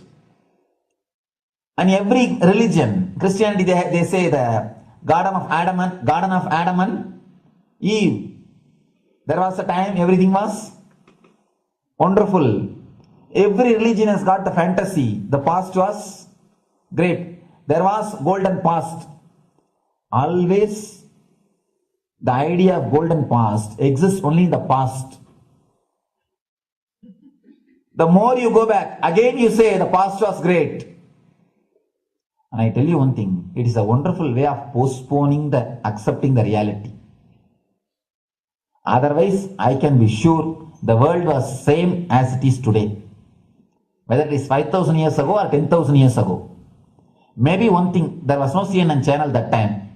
So the news did not reach you so quickly. That's all. The news did not reach you so quickly. That may be the only difference. But otherwise I can be sure the good and the bad was equal. Good and the bad was equal. The same amount of wars were there. All the other things were there. You read the Puranas, the mythological stories of India, you see enough of things. Enough of dirty things. I think sometimes I find a little more. And if you read completely the Puranas or the Hindu scriptures, there are a lot of things much worse than modern day. The criminal activities or bad things or negative things, whatever you say, all this stuff. And never think only present day is corrupted or violent. In the ancient days also, all these things were there. Only one thing was not there, the CNN news or the internet. So the news did not reach you. But otherwise I can tell you, enough the good and bad was there. It always will exist. It will exist. All you can do is, if you awaken yourself, if you reach the enlightenment state, you can go beyond it. And I tell you, enlightenment is the only service you can do to the society. Just become enlightened so that you will reduce the negativity. Now, as of now, you are also the part of negative group. Naturally, we will be a negative group. As long as we are unenlightened, we will be the part of collective negative consciousness. So if you become enlightened, at least you will reduce your weight. That's the only thing we can do. Nothing else can be done. So all I request you to do is just become enlightened. Realize that you are a lion. That's the only way to help yourself and the society. Otherwise, all revolutions, you see, all revolution again end up as one more tradition. In last 2000 years, 3000 wars have happened in the humanity. In 2000 years, 3000 wars. Human beings have not done anything except doing wars, except fighting. Everybody claims he wants to do revolution. He wants to spread peace. You see, every country claims their army is a defensive army. Then who is offending? Tell me. Every country says defensive army. Then who is offending? These are all just, games. The idea of peace is a pure game. Everybody wants to spread the peace according to them, not according to the other person. They want peace according to them. The other day I was in one interreligious gathering. One guy is preaching, let all of you convert to my religion so that we will not have fight. He wants peace the way in which he wanted, not the way in which. And there's a beautiful saying, the sword of Muhammad, it is written, peace alone should survive, something like that.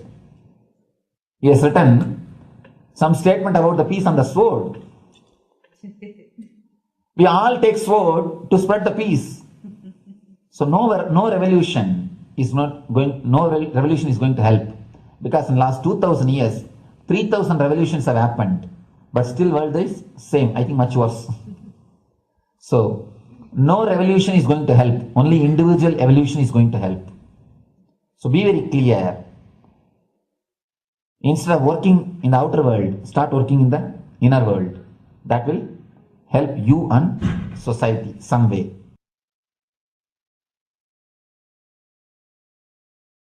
Social answer means, I'll tell, social answer means,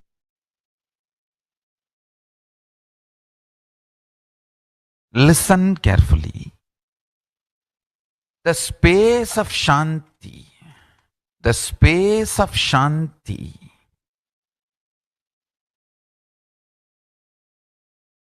is where Kailasa grows.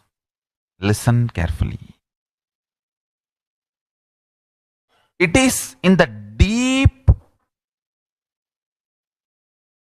powerfulness of peace, or peace-centered powerfulness is the ground, breeding ground for Paramashivatva to manifest. Please understand. Like how pure mirror reflects everything, pure Shanti-based Shakti, peace-based powerfulness reflects Paramashiva. Paramashiva manifests in peace-based powerfulness. Please understand. Neither violence nor powerlessness. Powerlessness is weakness. Violence is abusive. Peace-centered powerfulness. Powerfulness-centered peace. All the Upanishads starts with peace completes with peace. Shanti mantra. Starts with Shanti mantra, gets completed with Shanti mantra.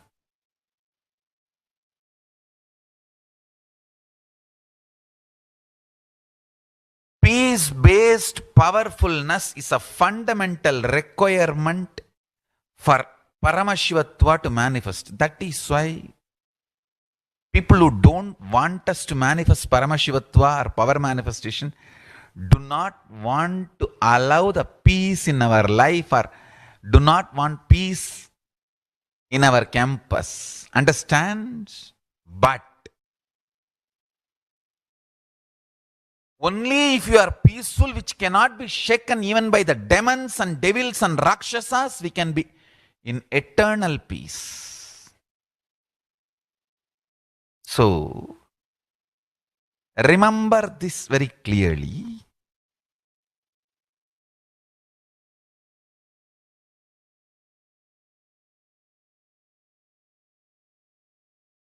Peace alters the very DNA structure, genetic structure, the core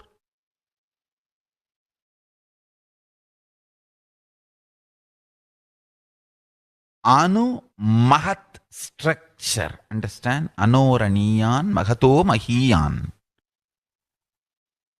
The consciousness in you is atom inside the atom, Mahat, more than Mahat. That Anoraniyan Mahato Mahiyan. That consciousness starts growing in you with more and more peace-based powerfulness developing in you. Nothing can be compared to unclutching. Spend more and more time, energy in unclutching. It will never be wasted. Time spent on unclutching is the most productive time for you in your life, because unclutching completely makes you altogether a different material. Understand? It makes your very biomemory, muscle memory, core structure, molecular structure, genetic structure, DNA structure, everything. All the 8 energy flow circuits, 7 energy flows, 1 the pure conscious explosion. So totally 8 energy flow circuits exist in you. All the 8 explodes when you unclutch. Understand? Unclutching is the space of Sri Kailasa.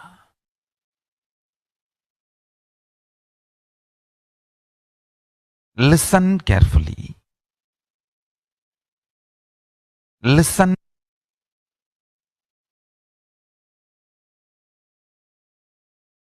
Every chanting, every prayer in Hinduism ends with Shanti, Shanti, Shanti 3 times.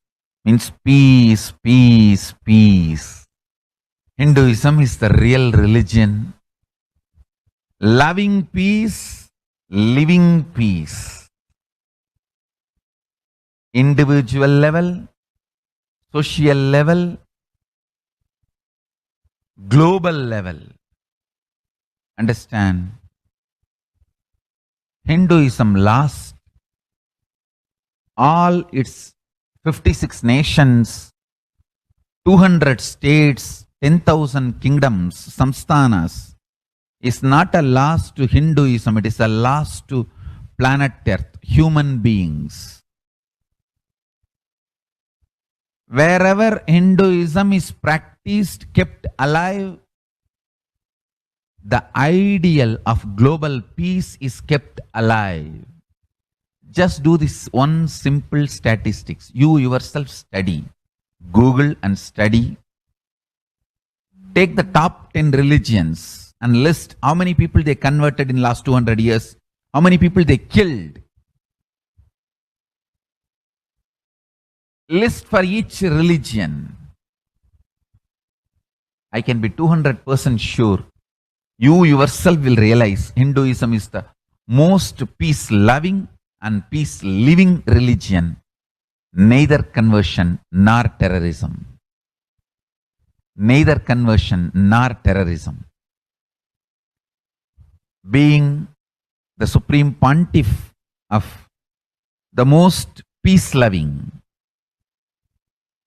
peace-living religion,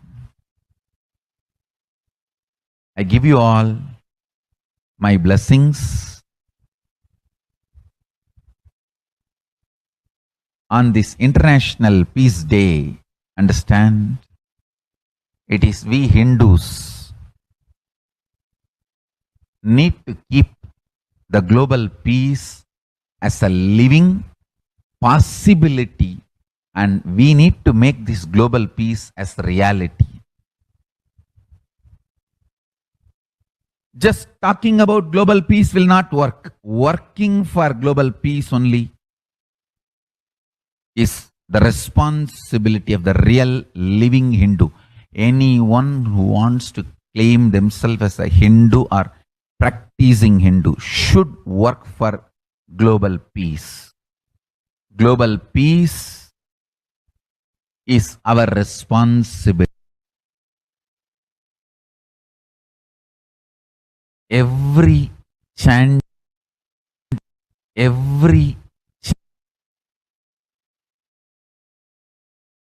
Hindus have the responsibility to bring global peace. So you can also throw a challenge. See, if you are making a Hindu micronation, you can throw this challenge to each one. Your friends, family, 10 people.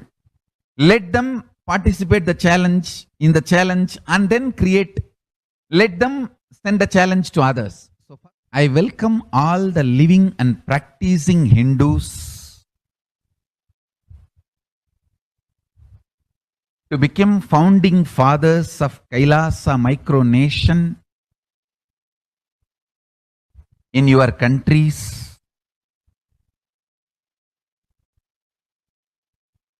You can also make a challenge, like how they made ice bucket challenge and all that. We can make a challenge. You form Hindu micronation and claim, I am the founding father of the Hindu micronation Kailasa. And then you can invite your family, friends for a challenge. 11 people. You form and you challenge 11 people and they also form and they spread. So let us start spreading. This project is my message on this International Day of Peace. Let us start working for global peace instead of just talking. The work we do will talk for us. The talk we do will not work for us. This is the message. The work we do will talk for us. The talk we do will not work for us.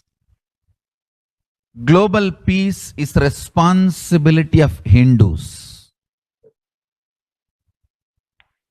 We living, practicing Hindus, not only we should achieve the individual peace through unclutching, yoga, meditation, we should also create an ecosystem where the global peace starts manifesting.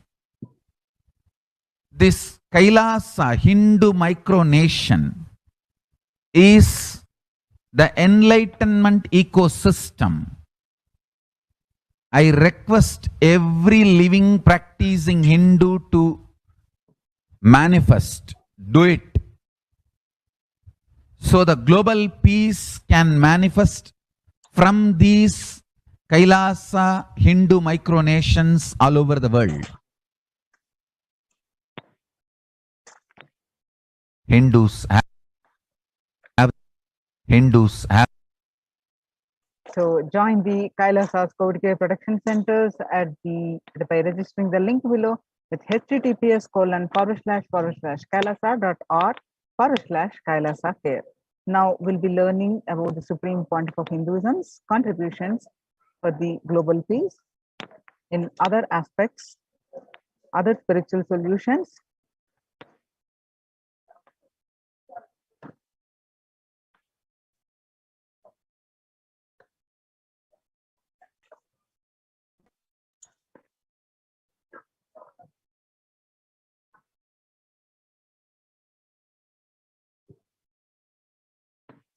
The Sovereign Order of Kailasa, led by the Supreme Pontiff of Hinduism and Nithyananda Order of Monks and Nuns and Hindu diaspora, are working for global peace and to give a super consciousness breakthrough to humanity.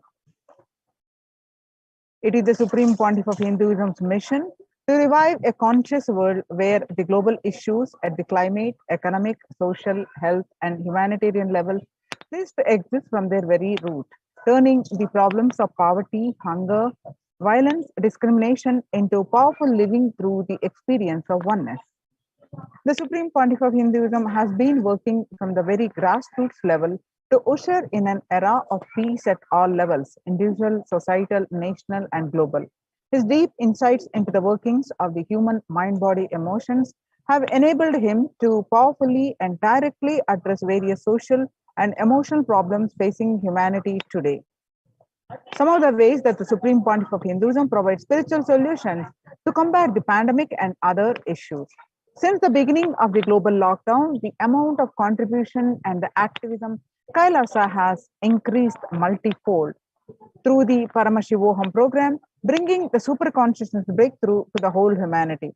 By starting the Akhanda Nirvikalpa Samadhi Jnana Yajna and contributing almost billions of minutes Paramashiva Sankalpa chanting, the sacred Sanskrit mantra chanting to heal 24/7 via Zoom sessions, spiritual healing to one and all 24/7, helping humanity to cope up with insecurity, fear, disease by empowering individuals to heal themselves, learn to cope up emotions like depression and tough situations in relationship, providing alternative solutions to worldly problems through power manifestation, initiating thousands every day into manifesting innate superhuman capabilities in the Kailas Kotiyar sessions, providing healthy solutions like a technique to clear the stomach from the Ayurveda solutions, which ultimately brings clarity out to the spiritual truths and give a conscious breakthrough. In the long term, establishing self-sufficient communities, continuing and intensifying the service of Annadan, the free food in Nithyananda Annalayas around the world, including Tiruvannamalai, Los Angeles, and various other Adinams, paving way with the New World Order, starting the agriculture-based communities in Adi Kailas and several other locations. Peacekeepers of Kailasa, offering various life solutions from the teachings of the Supreme Pontiff of Hinduism. Hinduism prescribes various methods for global healing. One such is Maheshwara Puja, nullifying the collective negativity simply through the presence of the avatar and his order of monks, offering Maheshwara Puja to the natural calamitous victims. Bhava Samadhi Darshan to raise the individual consciousness breakthrough. Devi Parashakti Akashic reading, revelations, and solutions to combat the COVID-19.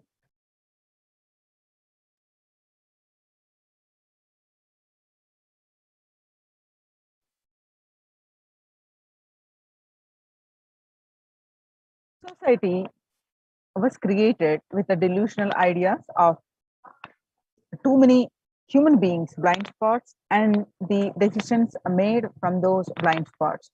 If the visionary of a civilization or country or nation has blind spots, when he develops the vision for it, the whole civilization suffers those blind spots forever. Now it's time that the nature, Prakriti, resets itself, and many of the blind spots based visions, ideas become important components of the society. This pralaya which is happening is melting down everything which is delusion based.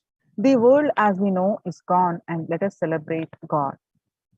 This isolation which is seemingly endless, with an unknown future which is compelling humanity to make a 100% lifestyle to change is something to be deeply dwelled upon. All problems need to be addressed only with spiritual solutions and powerful cognitions. To stop people having mental breakdown, pandemic fatigue, collapsing, depression, destruction, and also give them super consciousness breakthrough and revive the enlightened civilization. The Supreme Pontiff of Hinduism continuously gives spiritual solutions and powerful cognitions.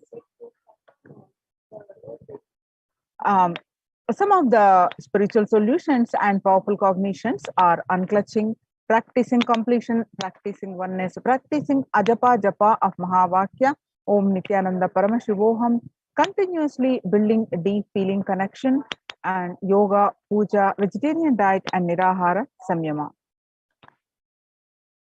It is time we all take responsibility to save humanity, to protect people from the pandemic fatigue, destruction, and delusion.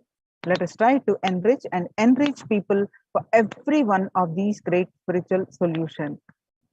It's free and open for all, and let us take this few minutes now and share with as many people as possible. All these spiritual solutions are free and available online. Anywhere else in the world can attend these sessions, and many of them are available via Zoom sessions. People from over 50 countries continuously irradiate the space of Paramashiva by practicing the unclutching meditation 24 hours a day, 7 days a week, started from 13th May 2020. And at any given point of time, you can find 4 to 8 zones actively unclutching around the world.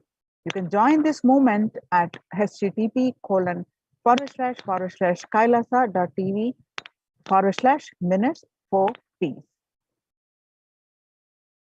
The life solutions based on the ancient Hindu tradition, the meditation and yoga techniques from the scriptures, the cognitions are rooted in the highest truth, the lifestyle based on living and radiating the higher values of life, and powerful way of living and realizing one's ultimate potential form the foundation of the Supreme Pontiff of Hinduism's teachings, which by their inherent nature provide the foundation for peace on planet Earth. The Supreme Pontiff of Hinduism has launched the Minutes for Peace initiative, which aimed to reduce crime globally by conducting mass meditations around the world in parallel. In 2014, just after 2 years of launching the program, it crossed over 1 billion minutes of meditation. Scientific studies have shown a reduced crime rate after participation in the meditation and completion techniques. In 1976, it was found that when 1% of community practiced meditation and puja, the crime rate was reduced by 16% on an average. The current tally on the Minutes for Peace website is more than 4.3 billion cumulative minutes of meditation logged, including all the events, programs, and festivals where people have gathered in large numbers and participated in meditations and rituals. The total count comes out to be a staggering 409 billion minutes for peace so far. You can see some of the glimpses where about 5,000 devotees gathered and participated in a 48-day meditation program called Shuddhatvaitam. The Supreme Pontiff of Hinduism has hosted Kumbh Mela, United States, in Los Angeles since 2007. Nithyananda Sangha is entrusted as the only organization to host Kumbh Mela outside India by the Akhila Bharatiya Akhada Parishad. In September 2006, the Supreme Pontiff of Hinduism organized the first confluence for world peace to honor the memory of those who lost their lives saving others on September 11, 2001 at Irvine, California.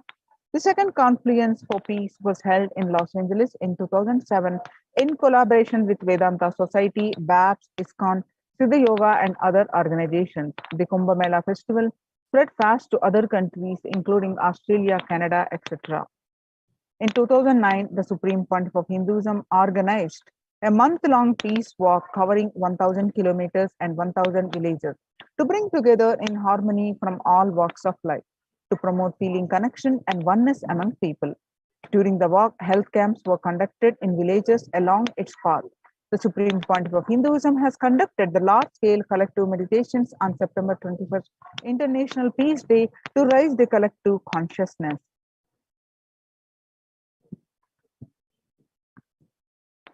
One of the greatest contributions that the Supreme Pontiff of Hinduism is contributing is initiating thousands into sannyas. Sannyas is our social responsibility. Let us save Hinduism and humanity. The Supreme Pontiff of Hinduism has revitalized the monastic tradition of sannyas by initiating hundreds of people into Nithyananda monastic order. The all-renouncing monks contribute the best things to human civilization, living their life with the cognition that life is for others. These monks and nuns act as the beginners of peace and empowerment for the human society distraught with violence, depression, and other forms of life negativity. Supreme Pontiff of Hinduism has also revived the ancient practice of embarking on pilgrimages, the spiritual journeys, taking the spiritual aspirants to high energy sacred spots such as the Himalayas, Kailasa, Varanasi, Angkor Wat, and various powerful temples of India. Even though prevalent in India, this practice is rapidly losing its original context, turning into a recreational family vacation. Reviving the original spiritual context, the Supreme Pontiff of Hinduism has made it possible for modern-day human beings to benefit from the spiritual energy present at these centers and accelerate their journey of spiritual evolution, hence ensuring individual and collective peace as a natural consequence. Food system whole key to ending the world hunger. The effect of COVID-19 pandemic, the UN has noted a dramatic increase in world hunger according to the state of food security and nutrition in the world. 1/10 of global population, as many as 811 people, were undernourished in 2020, an increase of 100 million from 2019. According to the Eat Lancet Commission, moving toward diets with the diversity of plant-based foods, low amounts of animal source foods, unsaturated rather than the saturated fats, and limited amounts of refined grains, highly processed foods, and added sugars could prevent between 19 and 24% of all adult deaths each year. Under the Red Om project, which is the No Hunger project, through the Annalayas, the food donation centers at the Kailasa de facto spiritual embassies worldwide, under the guidance of the Supreme Pontiff of Hinduism, has served over 2 billions of organic sattvic vegetarian meals so far. Giving free food to all the citizens is the economic policy of Kailasa, deriving the reference from Vedas and Agamas.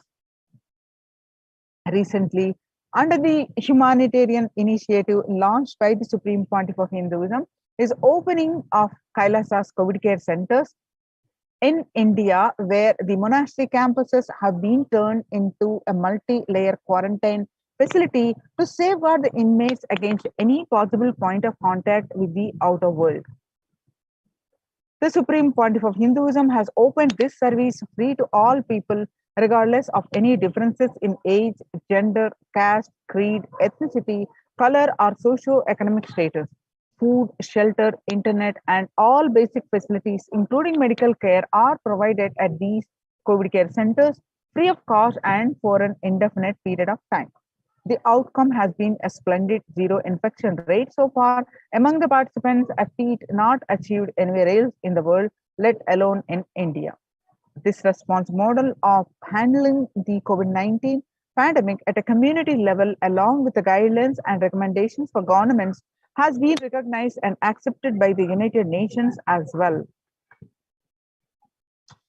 Now we can see some of the glimpses where participants of the COVID care program offered by the Supreme Pontiff of Hinduism are enjoying a healthy, blissful spiritual lifestyle in multi-layered quarantine, multi-layered protection. They enjoy a stress-free time following a spiritual morning routine, doing yoga, doing puja and temple sevas, kara sevas, and celebrating festivals. So join the Kailasa's COVID care protection centers and register now through the link below with https:// //kailasa.org/Kailasa care.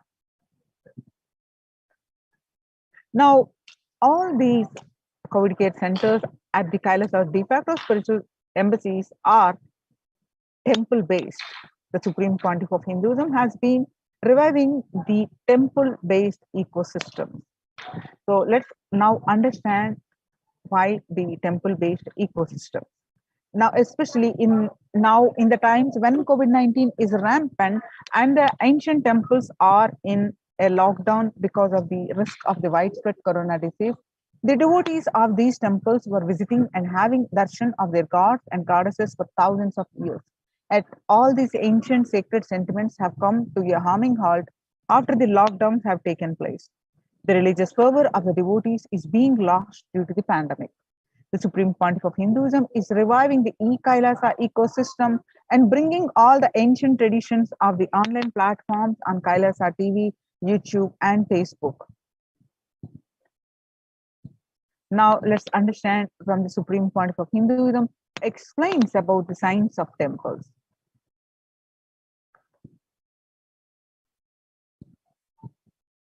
Who is Devi Meenakshi and her husband? Why this grand temple? What are the visible and invisible functions of this temple? Please tell us, Swamiji. Read the next question also. Both. As we see in our present time, towers of mobile, TV or dish TV antennas everywhere connecting invisibility to satellites, doing an incredible function for individuals and for society. My question is, there is and was everywhere temples and deities in this culture. Anybody coming from outside just wonder, is this just sentimental carved stones, worshipping culture or just artistic sculpture? What is the invisible function of temples, deities? See, both questions, same answer. That is the reason I wanted to answer both the questions together. Modern day dish TVs, antennas, mobile towers, all of them work in the level of certain frequency where the words, pictures, visuals can be transmitted. See, the verbalization and visualization, names and forms can be transmitted from one place to another place through these mobile towers, dish TV antennas. But the temple towers are created to transmit super consciousness from one place to another place. Please understand. In Meenakshi's time, there was television, conscious television. It used to be in stone slab. And if you just sit in front of that stone TV, meditate, connect with Meenakshi, she will appear live and answer whatever you want. So each of the stone slabs only slowly later on became deities. You can see in our temples this happening. The TVs in which I am appearing and speaking are slowly becoming deities. They are receiving worship. Flowers are offered to it. Aarti is done to it. Incense is given to it. Now, all our temples are planning to have a separate throne for this TV. In Los Angeles, already I am on the throne. The TV is in the throne. The TV, in which people are seeing me, have already become deity. Same way, please understand, the stones through which people were able to connect with the super consciousness have become deities. Same way, all our temples, deities, everything is a connecting mechanism with super consciousness. The mechanism which connects with the super consciousness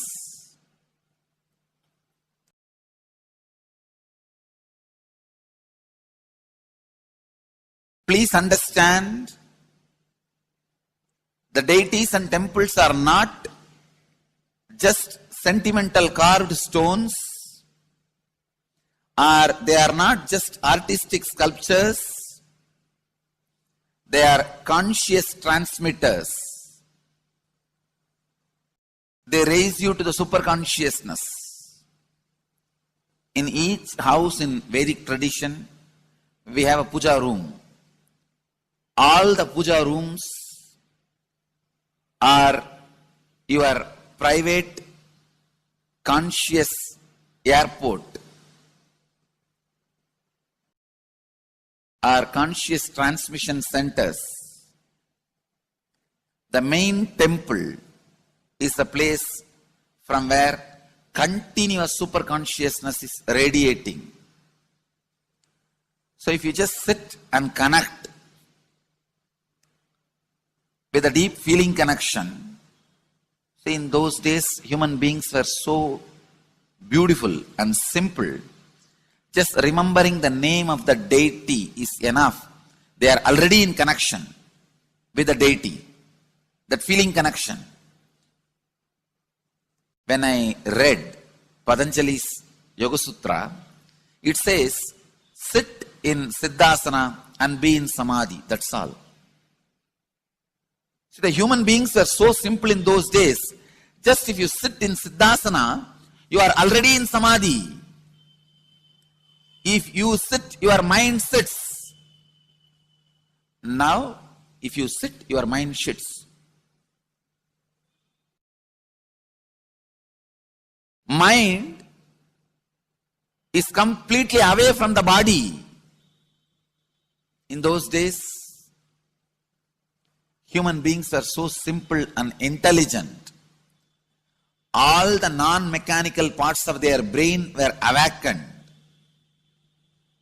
It is Western culture which killed the non-mechanical parts of the brain, the functions of the non-mechanical parts of the brain. Please understand, in the Vedic civilization, always human beings were brought up in such a way that non-mechanical parts of the brain was fully alive and awakened. It is a cultural invasion, destroyed the greatest possibility of the human being when the non-mechanical parts of the brain is not functioning anymore. The temples, deities, all these are looking useless. Otherwise, they are a huge conscious infrastructure. Please understand. One example, suddenly, if we find some method to travel just 20 feet above the air, or 30 feet above the air, without petrol or diesel, all our automobiles, roads, everything will become useless.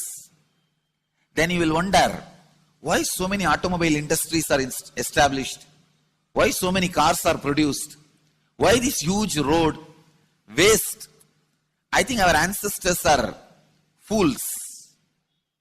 You don't understand. At one period, it was used. It was being useful. Our temples, our deities, all these are useful if all your non-mechanical parts of the brain is awakened.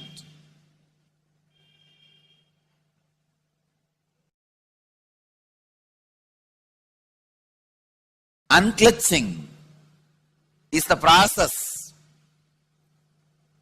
to awaken your non-mechanical parts of the brain. When your non-mechanical parts of the brain is awakened, you will understand temples, deities, how useful they are, how directly useful they are, how they are part of our life, how they enrich our life,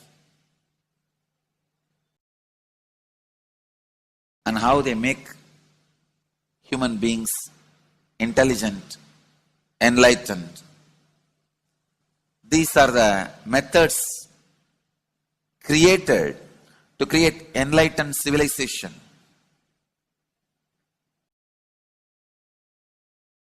These grand temples are not built as an just monument. They are built as a conscious movement. It is not like Egyptian pyramids, monuments. No. It is conscious movement to raise human beings to the highest consciousness, to make human beings experience the highest purpose.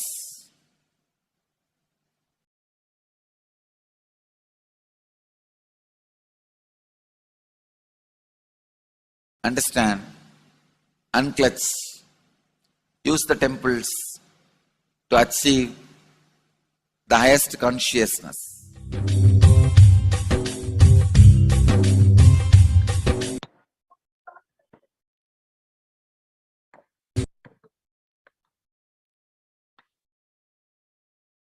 Now, the Supreme Pontiff of Hinduism explains about the deity's holding energy when doing prana pratishtha.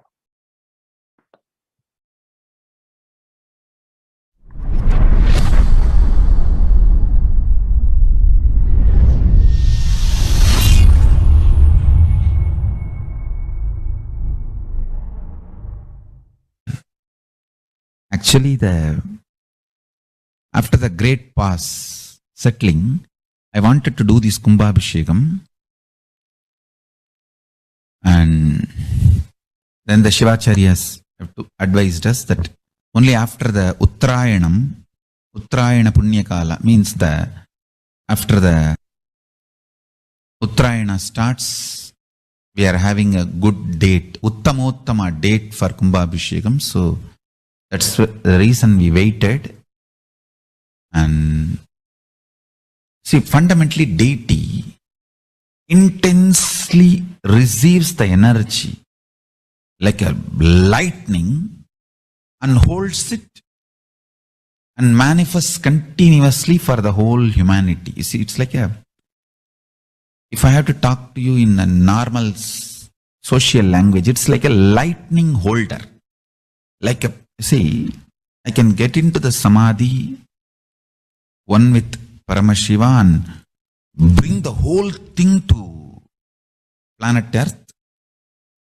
But the deity should be able to hold it and manifest it, radiate it for the humanity. So that is the reason the beautiful, dense, most dense granite deity is made. The earlier, the Avudayar we made, too much of power manifestation, it has given crack in multiple places. I don't know how you guys will be able to believe. Maybe I'll tell them to show the video. Such dense granite cracks to pieces and so carefully maintained with so much of all the Abhishekam, Puja and everything. Crack is the last thing you can imagine in dense granite, but so many places that earlier Avudayar has had, and that's the reason we made the new deity with more dense granite now. More dense granite, the deity is done, so it can withstand the power manifestation and hold the power for quite a long time. Maybe at least next 12 years it can hold. And before that I'm planning for the different level of granite for Avudayar. I wanted to teleport from the other planets where the 100 times more dense than planet Earth's granite is available. And anyhow, all that I'll do it and then show, and instead of giving material for trolls, I'll give information after everything is achieved.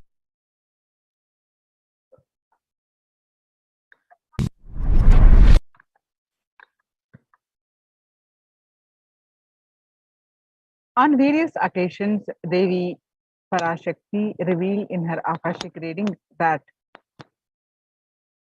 Crores of people will come there to the Adi Kailash looking for health, Navapashana water feast and medicine to get health and protection and enlightenment.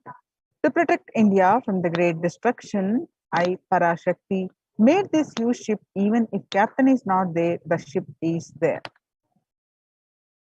On 14th May 2021, they revealed that whoever comes to Adi Kailasa and does the good work of saving people from deadly corona, I myself will do all of their life's work, and this is a commitment Paramashakti giving you all. Parameshwari, I will do what I say. To save people from corona, I have set up a huge ship, Ananda Sarovar, Vaidya Sarovar and Anandalingam. I have made it in Adi Kailasa. Go there and take water every day. Worship Anandalingam, water, turmeric, milk and neem rasam showered on Navapashanam are the medicines for this.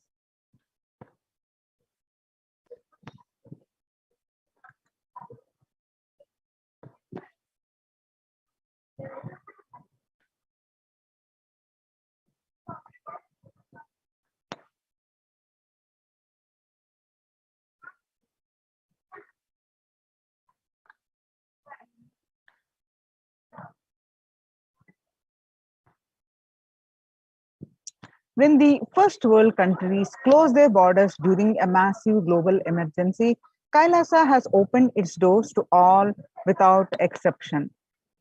The various adhinams across India open are Adi Kailas in Bidadi, Bangalore, Salem, Tirunamalai, Rajapalam, Pattanam, Srirangapadi, Madurai, Avatipalam, Huzur, all from Tamil Nadu, and Puduvai Adhinam from Pondicherry, Baroda Adhinam from Gujarat, and Sripuram Adhinam from Telangana, Hyderabad.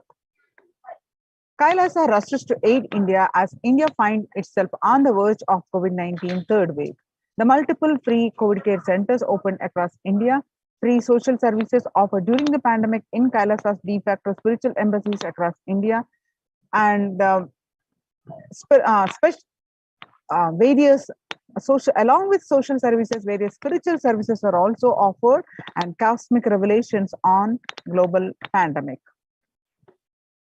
Free social services offered during the pandemic at the Kailasa's de facto spiritual embassies across India are medical care, which is allopathy, Ayurvedic and Siddha medicine, infrastructure to accommodate thousands, accommodation for multi-layer quarantine, emergency ambulances, ICU on wheels, personal protective medical equipment, free food security management through food banks and organic farming.